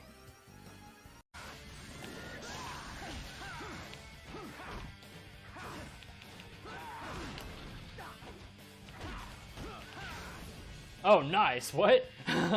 Apparently, normal guard breaks do damage too. I didn't actually know that, and I'm guessing it's only like 1 point of damage, and I could not imagine a more epic way to end that fight. That was pretty dope. And now we try to go for the poop hat. Oh my god, please, please, please, please. That's a highlight.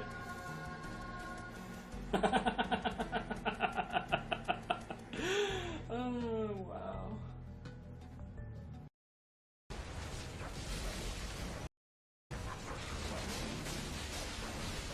No, it still thinks the Oh game my is already God. running. This is weird. Oh my god, what?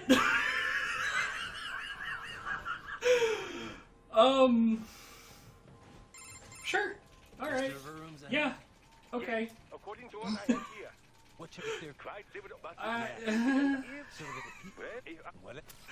I don't know what just happened. What?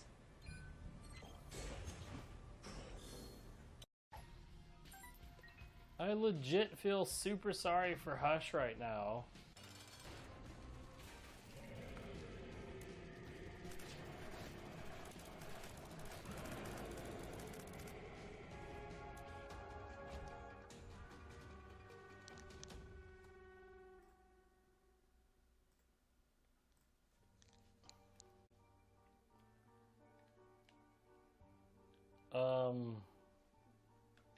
Good. This does not qualify. Whoops.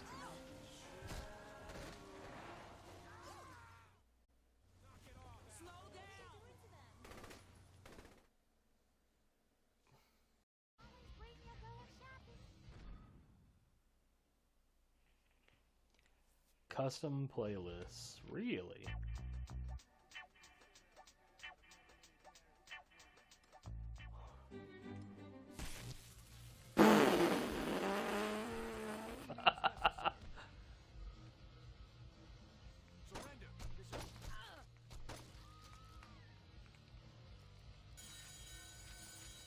Yeah, that's fair.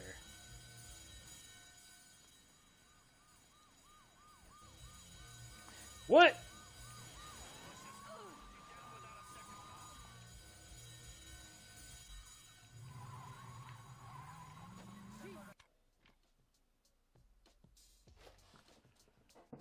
What? I wasn't in though. I was out. I did the there. I'm pretty sure it is. Holy fucking McFuck-ass. What in the hell?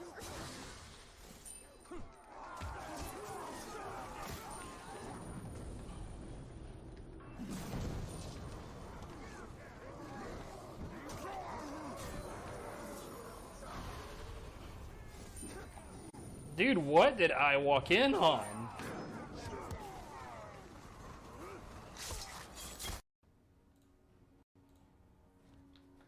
Yeah, she was typing at,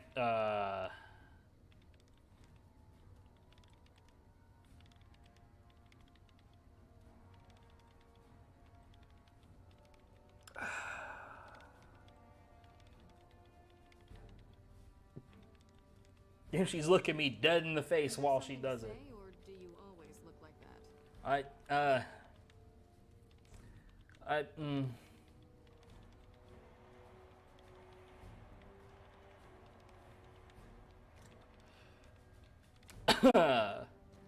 Oh god, what? Ah, fuck. Wow. Yo, what the fuck? I need to highlight that.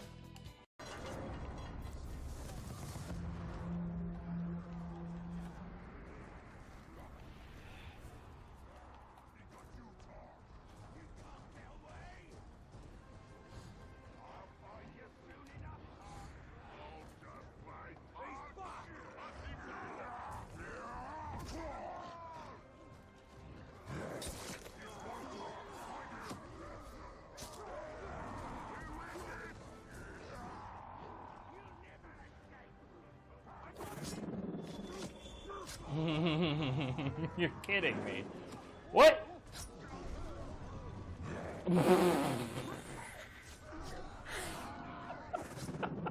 This is so stupid.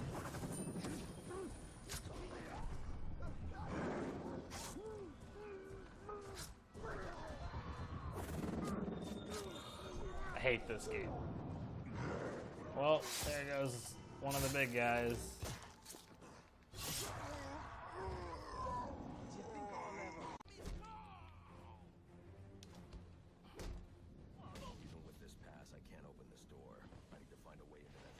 Pod's office is connected to the theater, and the entrance is controlled from that security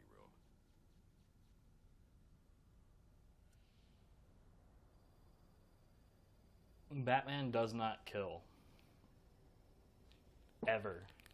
Under any circumstances.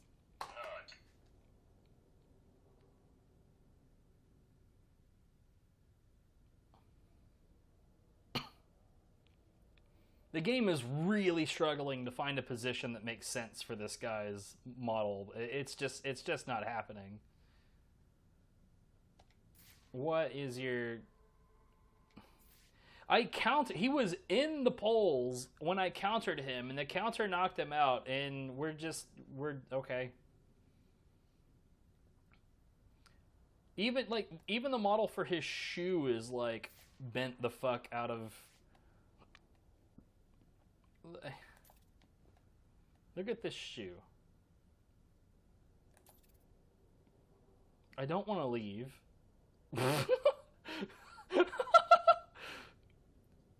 Oh, Jesus.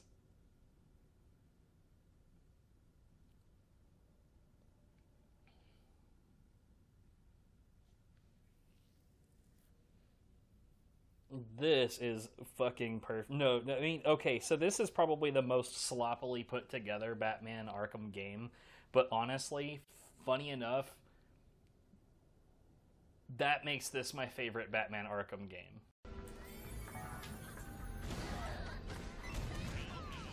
Damn. I had to do it. I had to do it.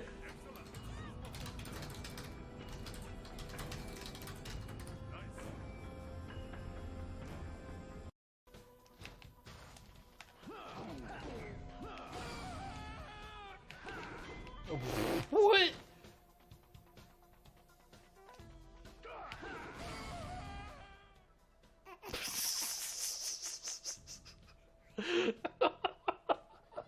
Oh my god. That fucking slammed him right in the face.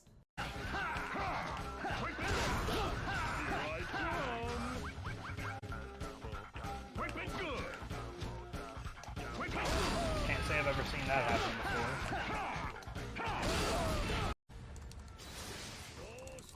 Oh, fuck off, dude.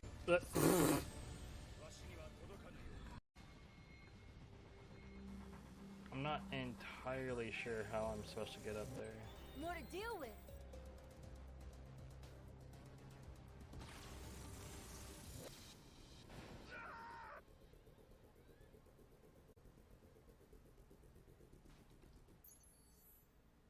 Arena's set in stone.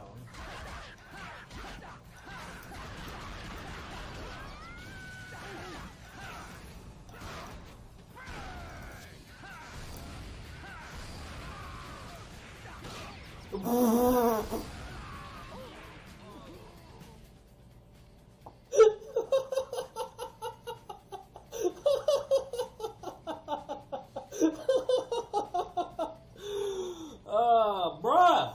That was so good. Why did I not get hit by that? What the hell?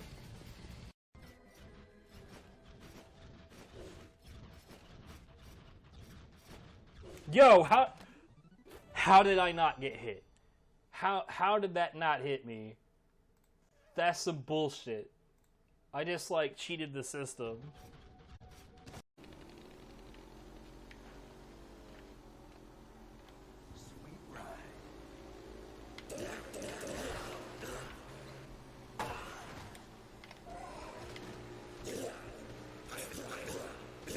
Where'd this fucker go?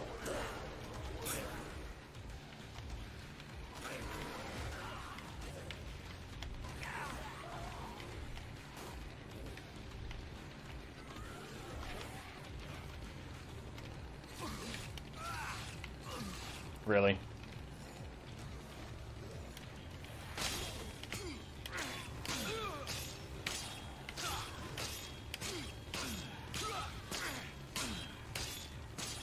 I love it. What a fucking fight, man. I'm such a total badass. I'm dying. I'm gonna set myself on fire. Bleh. Pussy.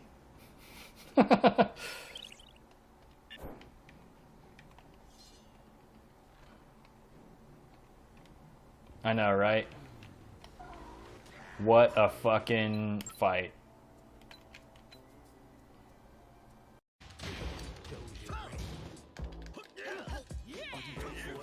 You fucking what, mate?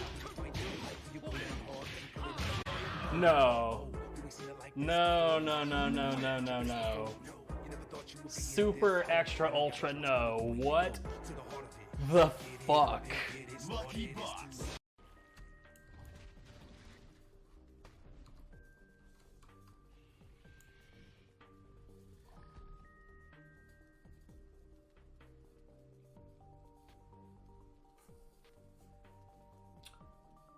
Really?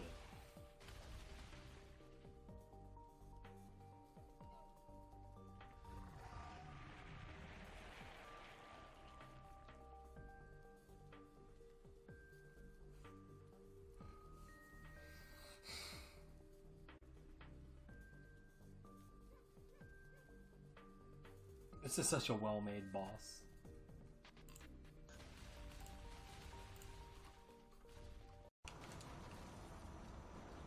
I was gonna say nothing to menace me, but it's not like anything in this stage was particularly dangerous to me anyway. Where are you going? No, really, what in the hell were you doing? Bruh.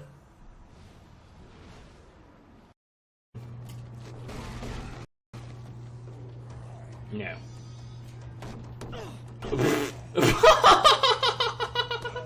That was actually pretty funny. I wouldn't call it mindless. I have a brain.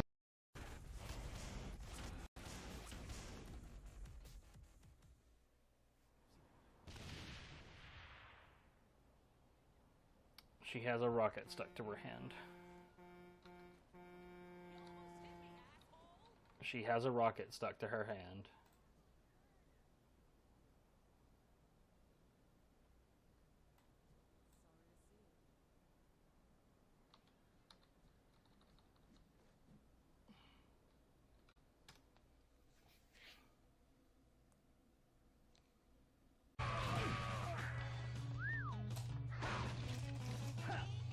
Hey guys, how's it going?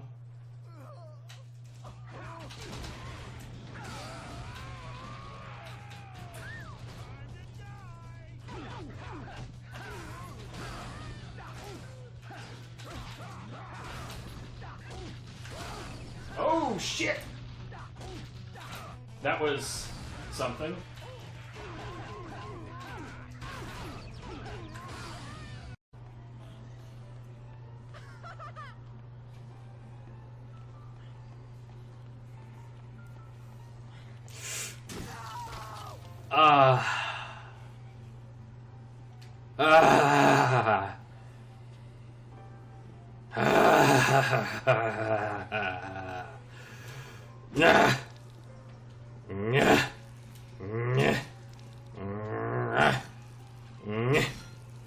Okay.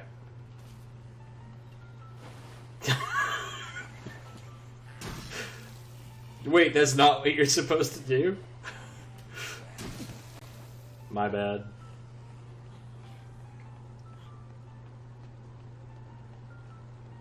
Did that? Not even me. It's fine, Kaze. I hope that you feel better later. I didn't... Like, it didn't seem like you were being emotional. I hope that you're feeling better later.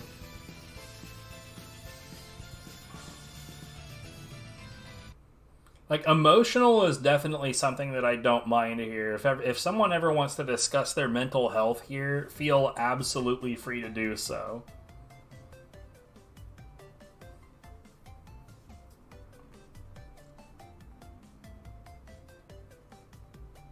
I wonder what's like the absolute lowest speed you could have here.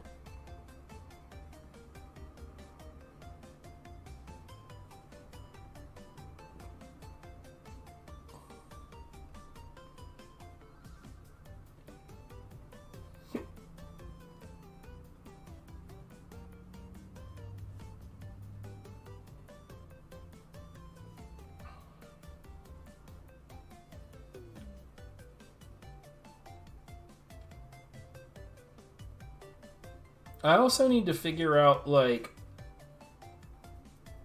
what the actual, like how the speed equations work in this game. Because that's something I still haven't quite nailed down, like, how exactly it determines what your top speed is. And, like, there's different parts that increase your top speed. That part is obvious. I know what the raw stats of those items are, but I don't know how they combine together, like, because, like, I know that there's different things that can make them scale more extremely. I've been attributing it to the CPU because at one point I tried down a route that involved ignoring the CPU and getting the racing spoilers instead, thinking that'll definitely be faster. It's not. Like, not even close.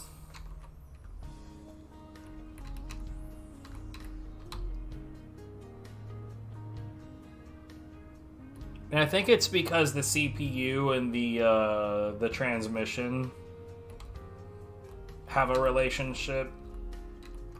I'm not entirely sure.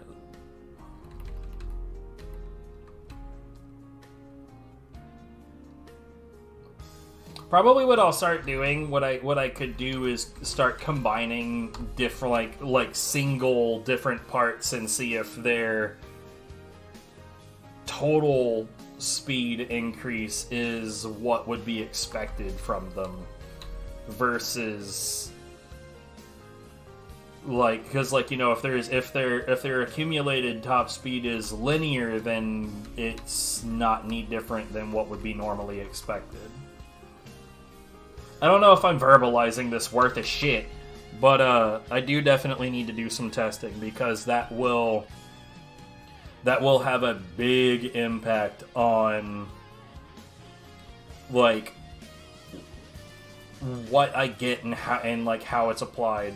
Because, like, for instance, the way that the spreadsheet lists it, the optimal CPU for us to get is the 400. But what if it's not? Because, like, the 300 megahertz is 1,000 gold.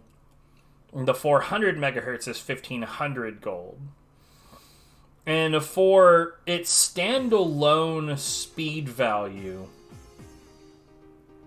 the 400 is actually, like, less efficient per gold than the 500, but the 500 has problems for the route. For instance, you can't equip the 500 in the first GP, and it would involve trying to rearrange the money a lot.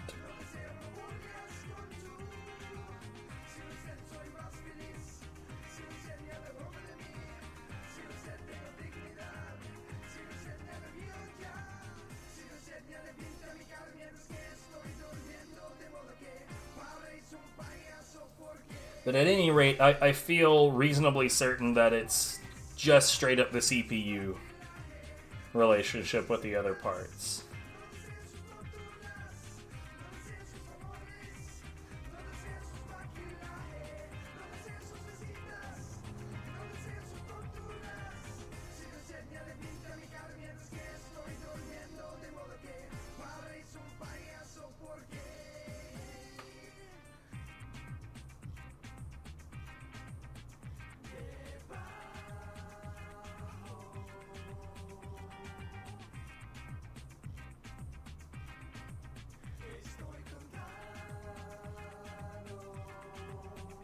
By the way, Stabilizer's music is free. It is totally legal to download in its entirety and to broadcast because it is free.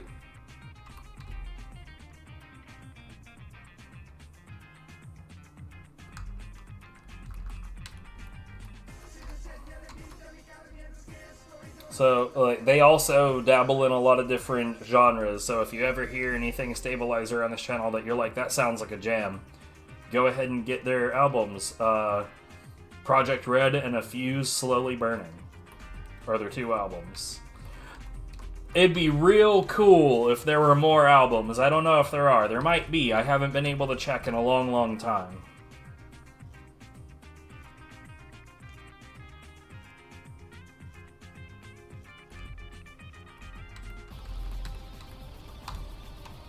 God, it's so fucking cold, dude.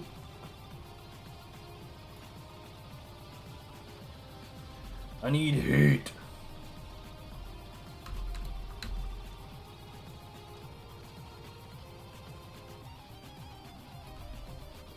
You know what? Hold on. The heater downstairs might not be on. Let me go check on that. Yeah. Oh, just get down here, you bin.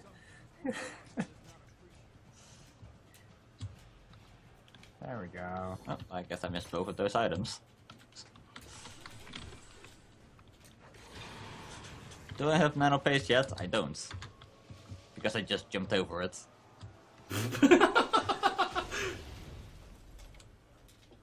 Whoa! What's wrong?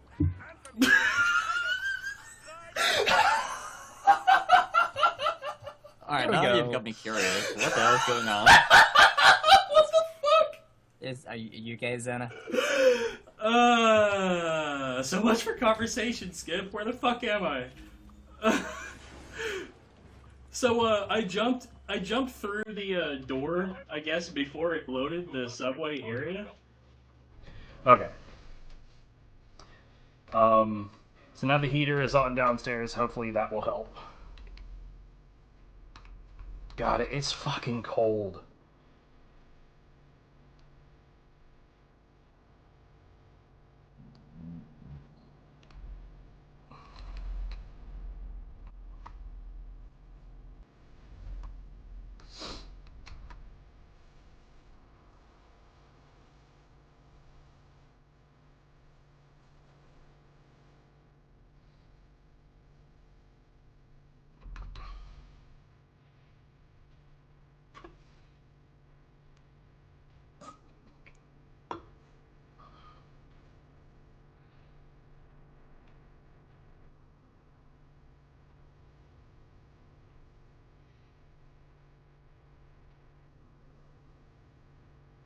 It's like, part of me wonders, like, I wonder if it's even worth getting that scoop on the front of the car.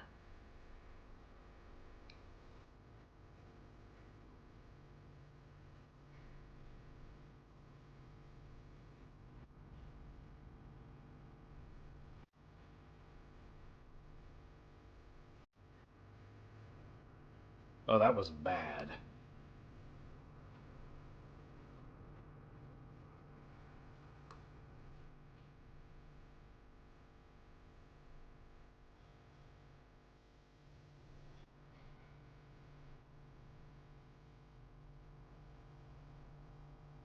This Dust Force music, I used to play GeoGuessr, I was terrible at it. Terrible, terrible, terrible. I was fucking terrible at it.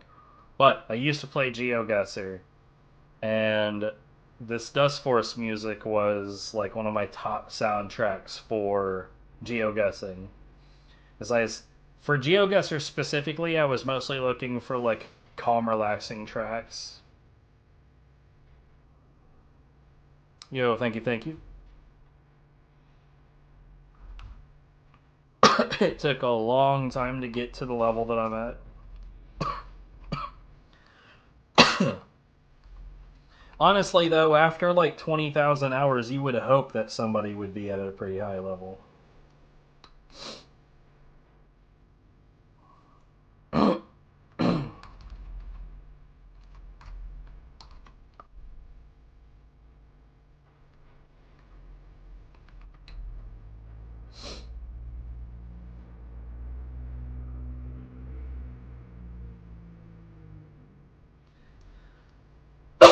Oh, God, sorry about that.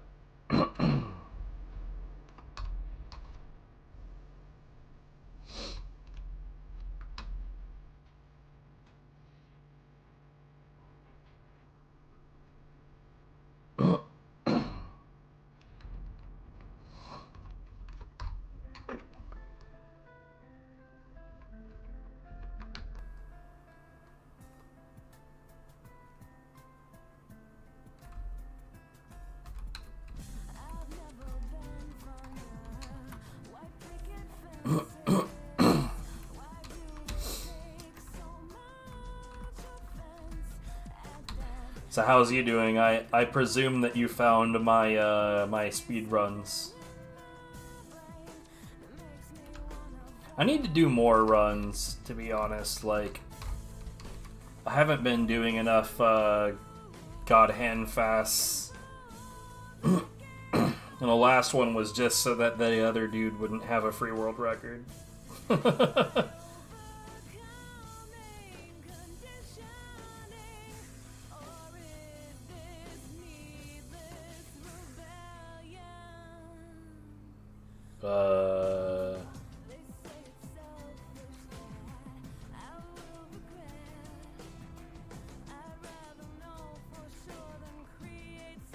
Are you Big Nose?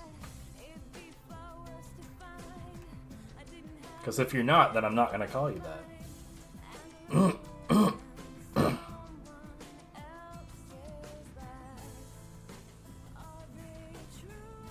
Like, either way, that's kind of a weird thing to say.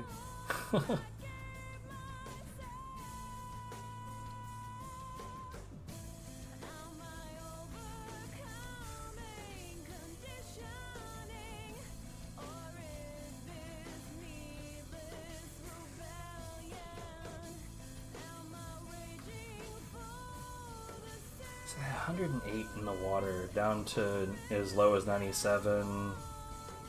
Wow, down as low as, what was that, 94? Did we drop to 94? Yeah. Yuck.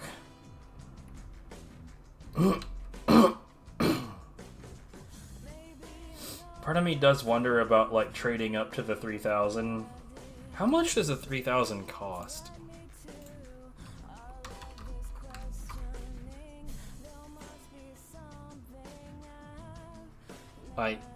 I don't know what you're talking about. Oh, yeah, no, the 3,000 is not an option at all. But trading up to the 23... Hold on. So you start off with 1,000.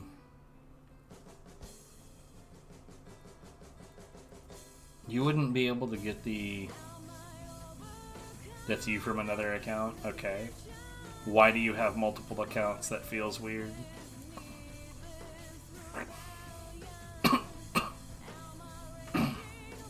I need to do some tests to see how much, if at all, this would affect, like, if that would really have any significant change on the way that the game plays to get the 2300 NA versus the 2000.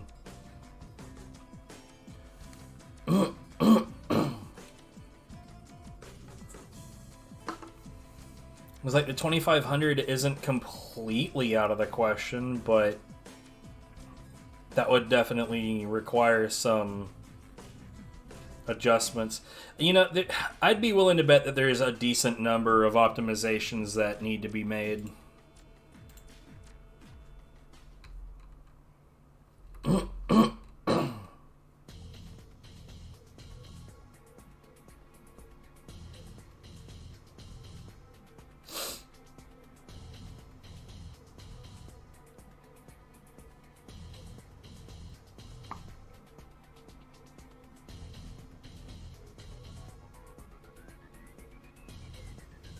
I have a file for this game where I have pretty much all of the performance parts already. I think I have all of them. Now I'm thinking about it. I'm not really sure. That was a really fucking good dive. Holy shit.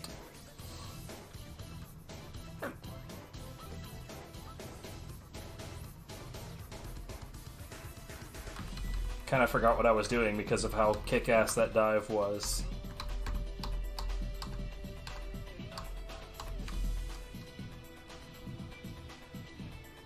But yeah, that dive was amazeballs.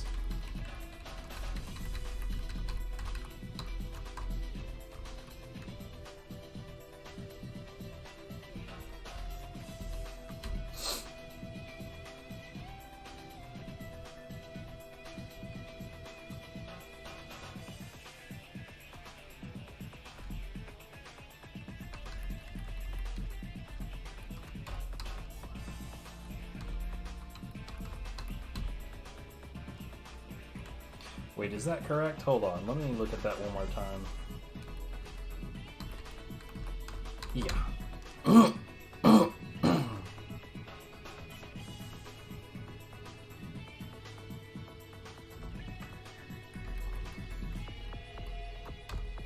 But yeah, I don't really see why you would come in with a different account to tell me again that I'm good at God Hand.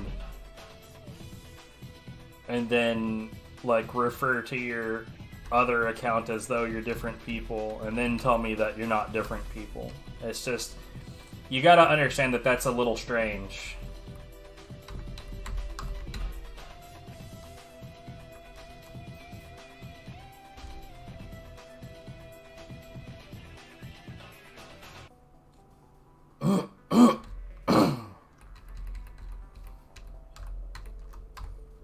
Especially because, like, usually when people on Twitch have multiple accounts, it's because they've, you know, they use them to harass people. So you see why this whole thing feels weird? I hope that you can see why this whole thing feels weird. Anyway, so he said that... Wow, that was pretty fucking bad. Yeah, he said that he got the shortcut 4 out of 5 times, so I'm guessing that was the time that he fucked it up. Because that was really, really bad. There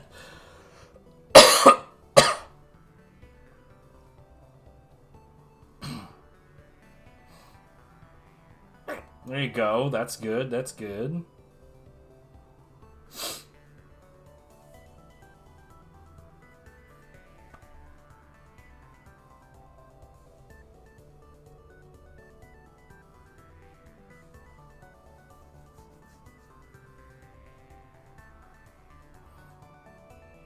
Okay.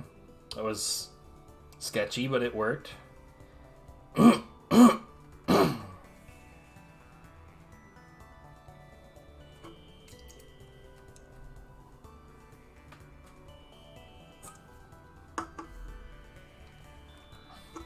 think that that's more or less empty now.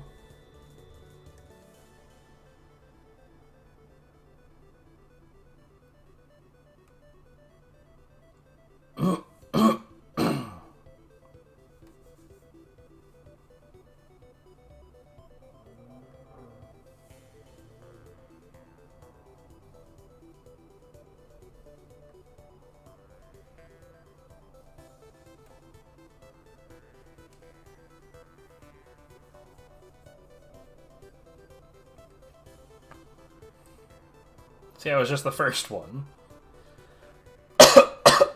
That's wild.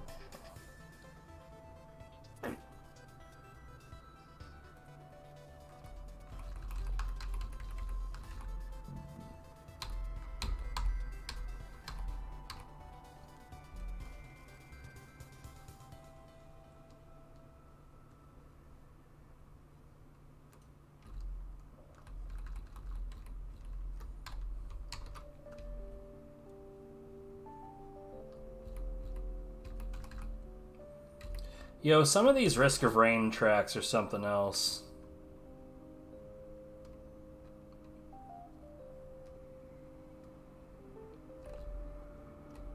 Like, here's this relatively calming track while we try to murder you. Damn. Calm down, game. I still need to get the Risk of Rain 2 soundtrack, but then again, they're making new DLC for it, so maybe now's not the right time to try.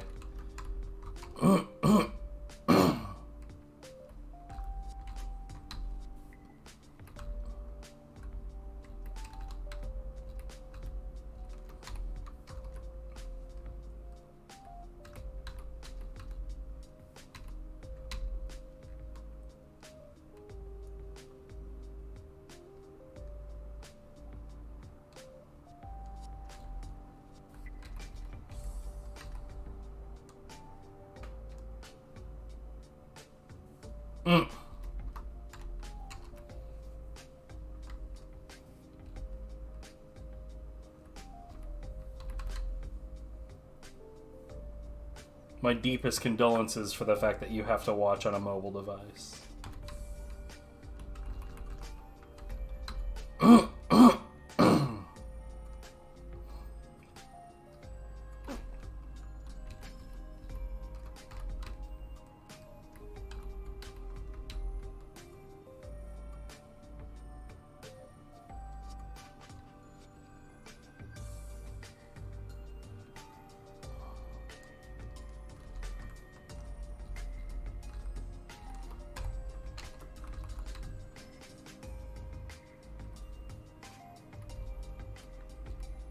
Okay, we're almost done here.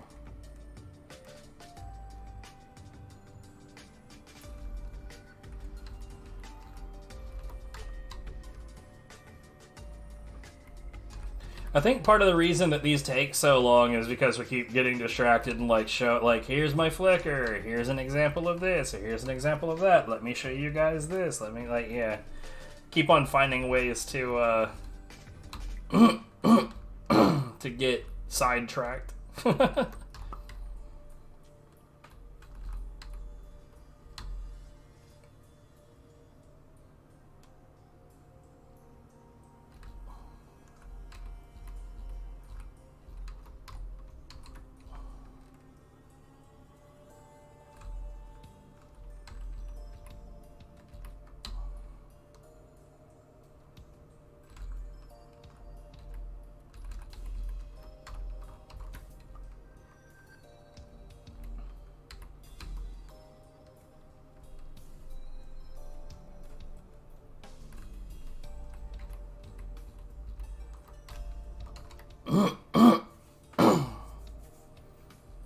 Yup. That's how I do. Like, photography has two factors, right? Like, obviously you have to have something worth taking a picture of. And then you have to be able to capture that in a way that's meaningful.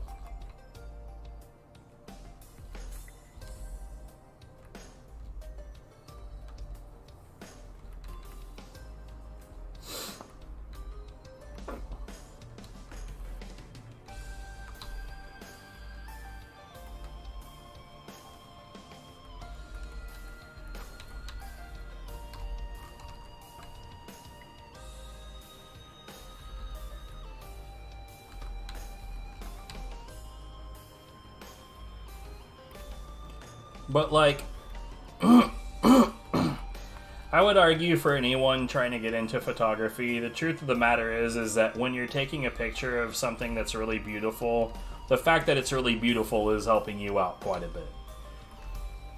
But at the same time, if you're trying to take a picture of something ugly, what are you doing? So it's like half and half. Like, there's only so much effort you can give.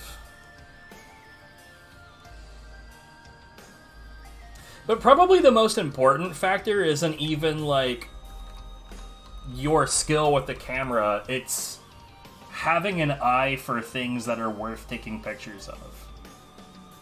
It's like, if you can't recognize a good photo opportunity, then the rest of it's completely useless.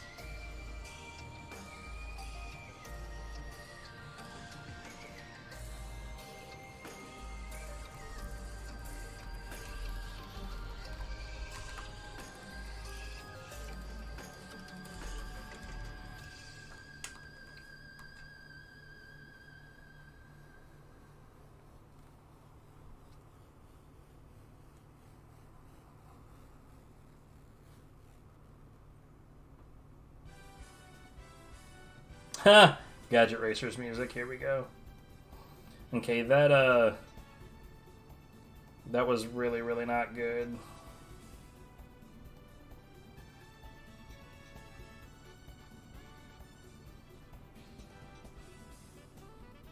Okay, his tunnel needs some work. Okay, that was a lot better. That was a really good exit right there. I'm not sure that I agree with a pit quite that early.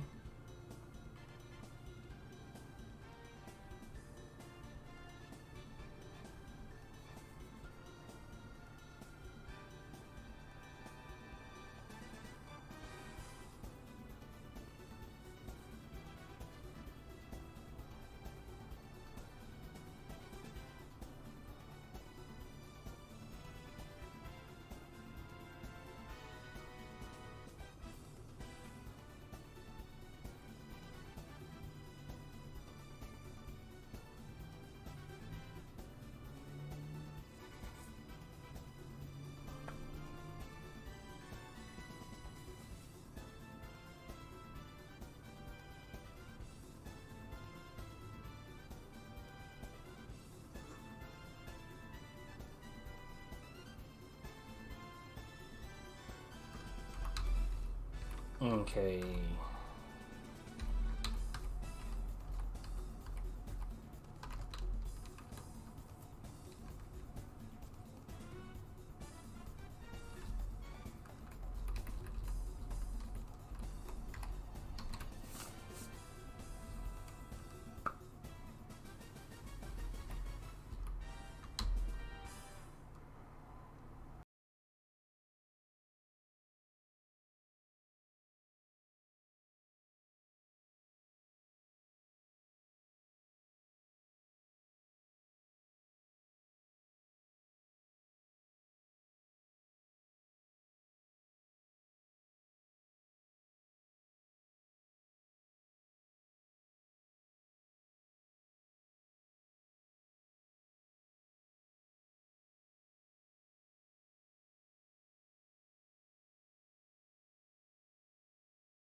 Thing is that would rely on the bounce, and if you didn't bounce for some reason, then you'd be screwed. So scurry.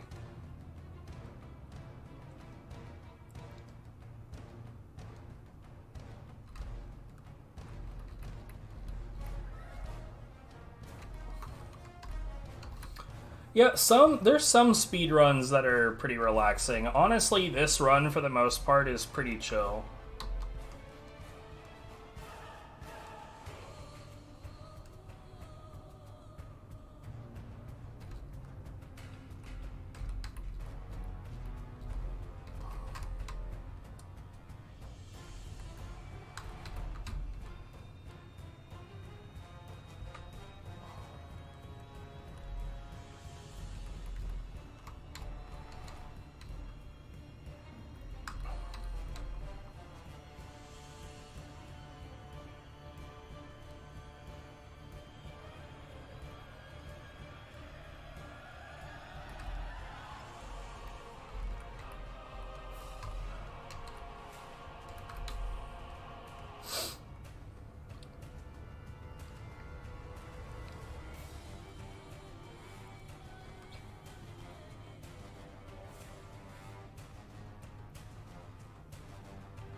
Not sure what you mean. Presumably based on the IGT, this run saves like half a minute. If you're talking about the bounce thing I was talking about, then no, that would probably save a lot if it worked.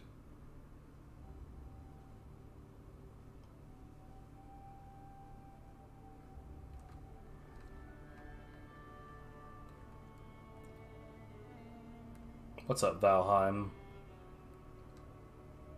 This is the title screen. Or no, what? No, it's not. I'm so wrong. It's Middle-earth Shadow of Mordor. What a scrub. Scrubby streamer, doesn't know shit. 40 seconds late, goddamn. I don't know if I agree with pitting in this stage. Feels unnecessary.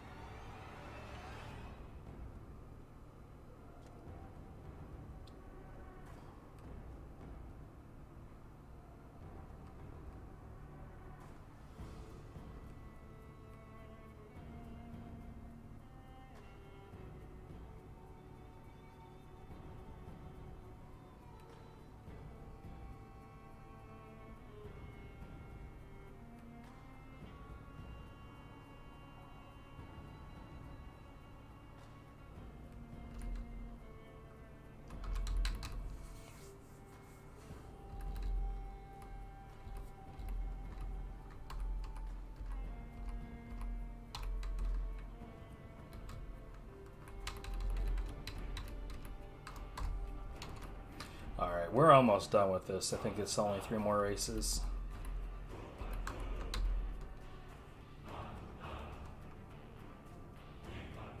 Well, now I want to hear Valheim's title theme and compare, because I totally got that one wrong.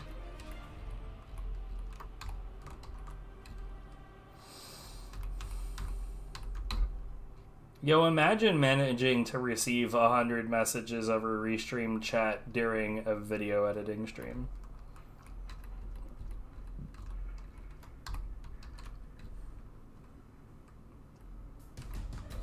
I gotta say, that makes my stream feel really supported.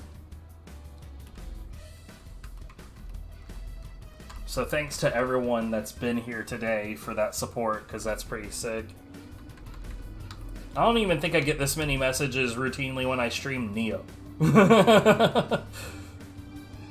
And Neo is considerably more interesting than video editing.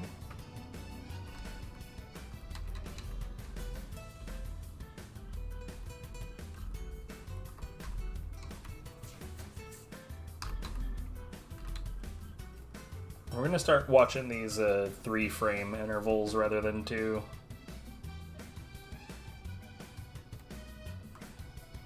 Okay, wow, that was super gutsy. It's like, okay, that worked out. I would probably never, ever, ever, ever, ever, ever, ever do what he just did.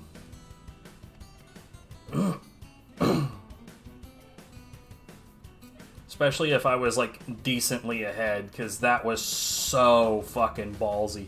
Like, if you get in the middle of the crowd right there, there's a really good chance that the other cars are just going to hit your car repeatedly and just do a shitload of damage to it.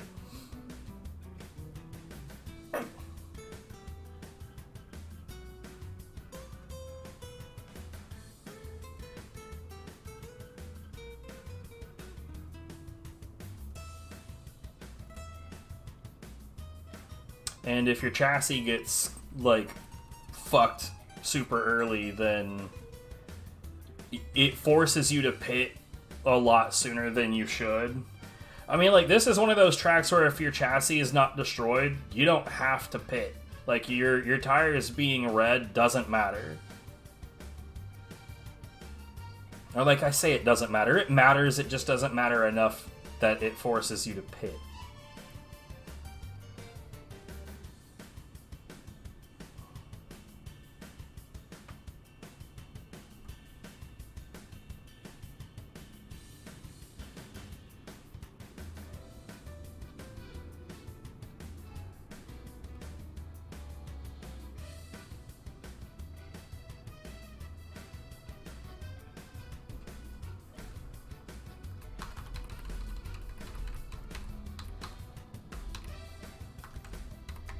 Okay.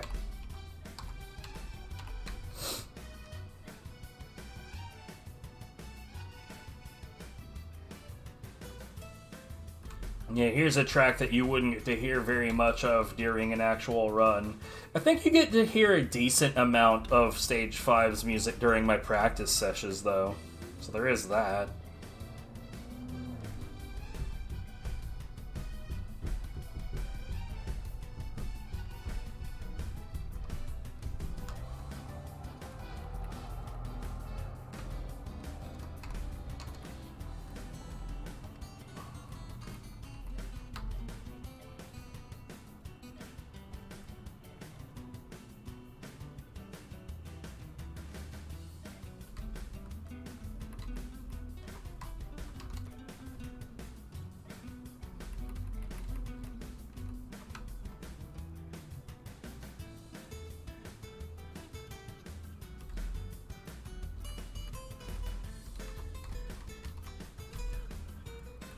Okay, 2 more races.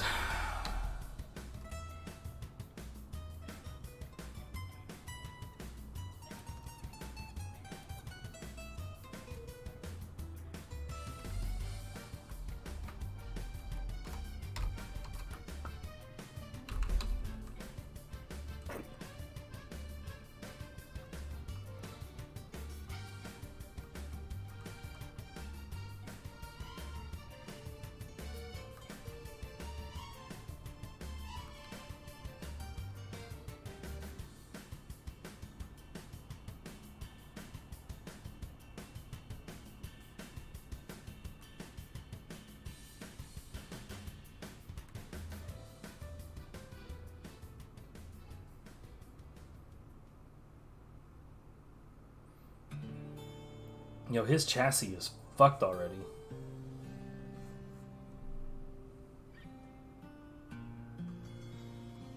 This is ugly.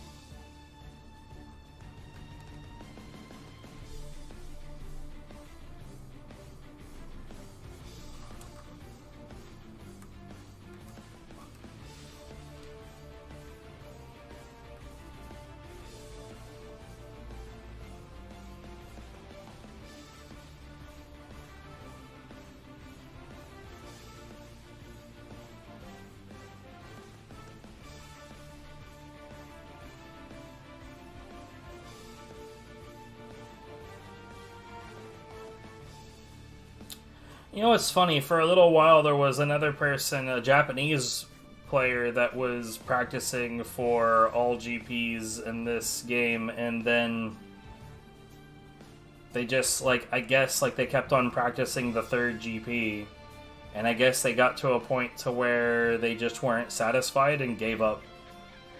Very sad.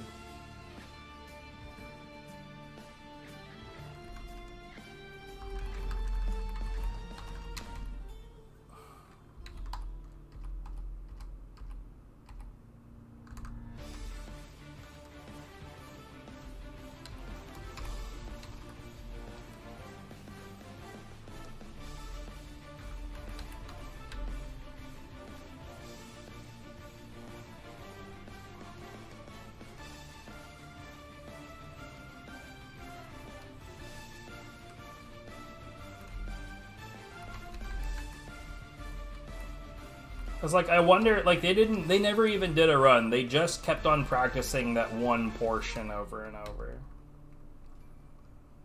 It's whack.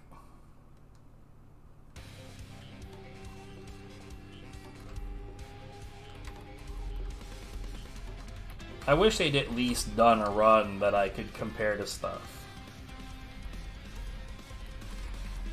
What's more is their build was different, so, like, I wasn't sure, like, what they had going on. Because they had a file that was set up to practice the third GP specifically, and their build was different, and like, at no point during their VODs did they ever actually show what their build was. And part of me, like, looks at that and thinks, maybe that's why they're having so many problems. Maybe that's why they couldn't put together race times that were on par with mine.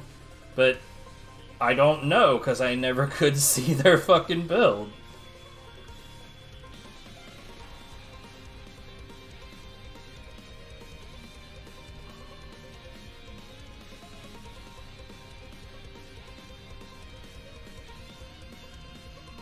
I mean, it sure is a shame that Astral Chain was a shit game. This got some bangers.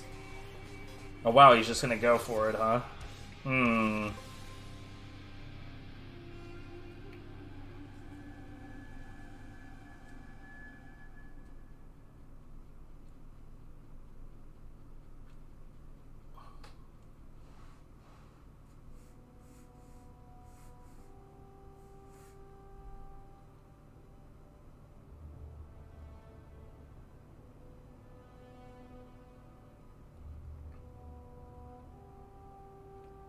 See, now we've got some Valheim. And definitely not Middle-earth Shadow of Mordor.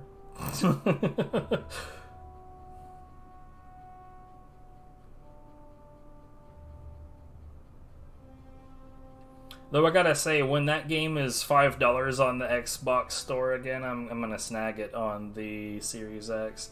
I don't really care about Shadow of War all that much, but I do enjoy Shadow of Mordor.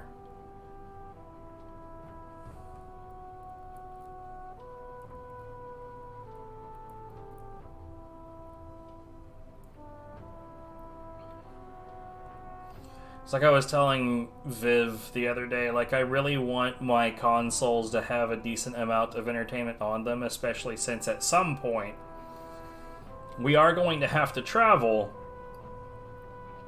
to a different location to get... Oh, wow, that sucked.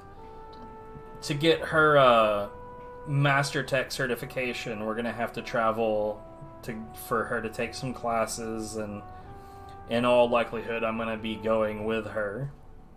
I don't see why the hell I wouldn't. And I won't be able to bring my PlayStation 2 with me on those because, like, I won't have a way to play it properly because I won't have a CRT and I won't have... I told her, I was like, yeah, I might... the OSSC might be able to sort that out, but we'll see. I need to well, you know what? I've got an HD TV right here, so I guess I could test that out. But anyways, like, the point is that I wanted to have, like, decent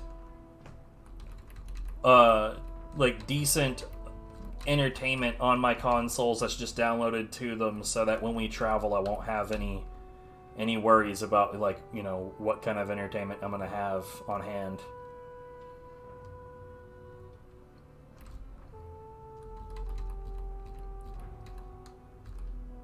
So yeah, it looks like we did in fact break the 137 barrier.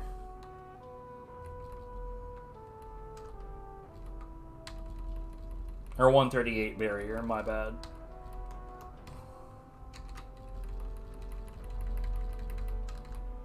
Boom. So there's the final time, 1:37:42:29.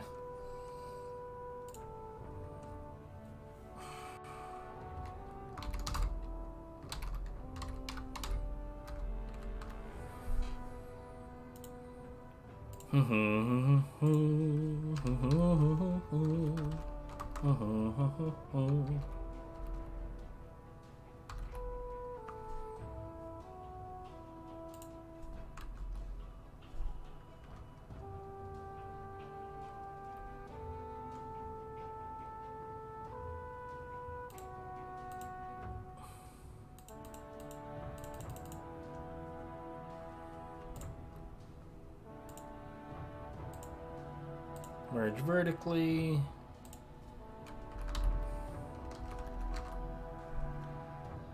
Get rid of that row, and we appear to be Gucci. Alright, so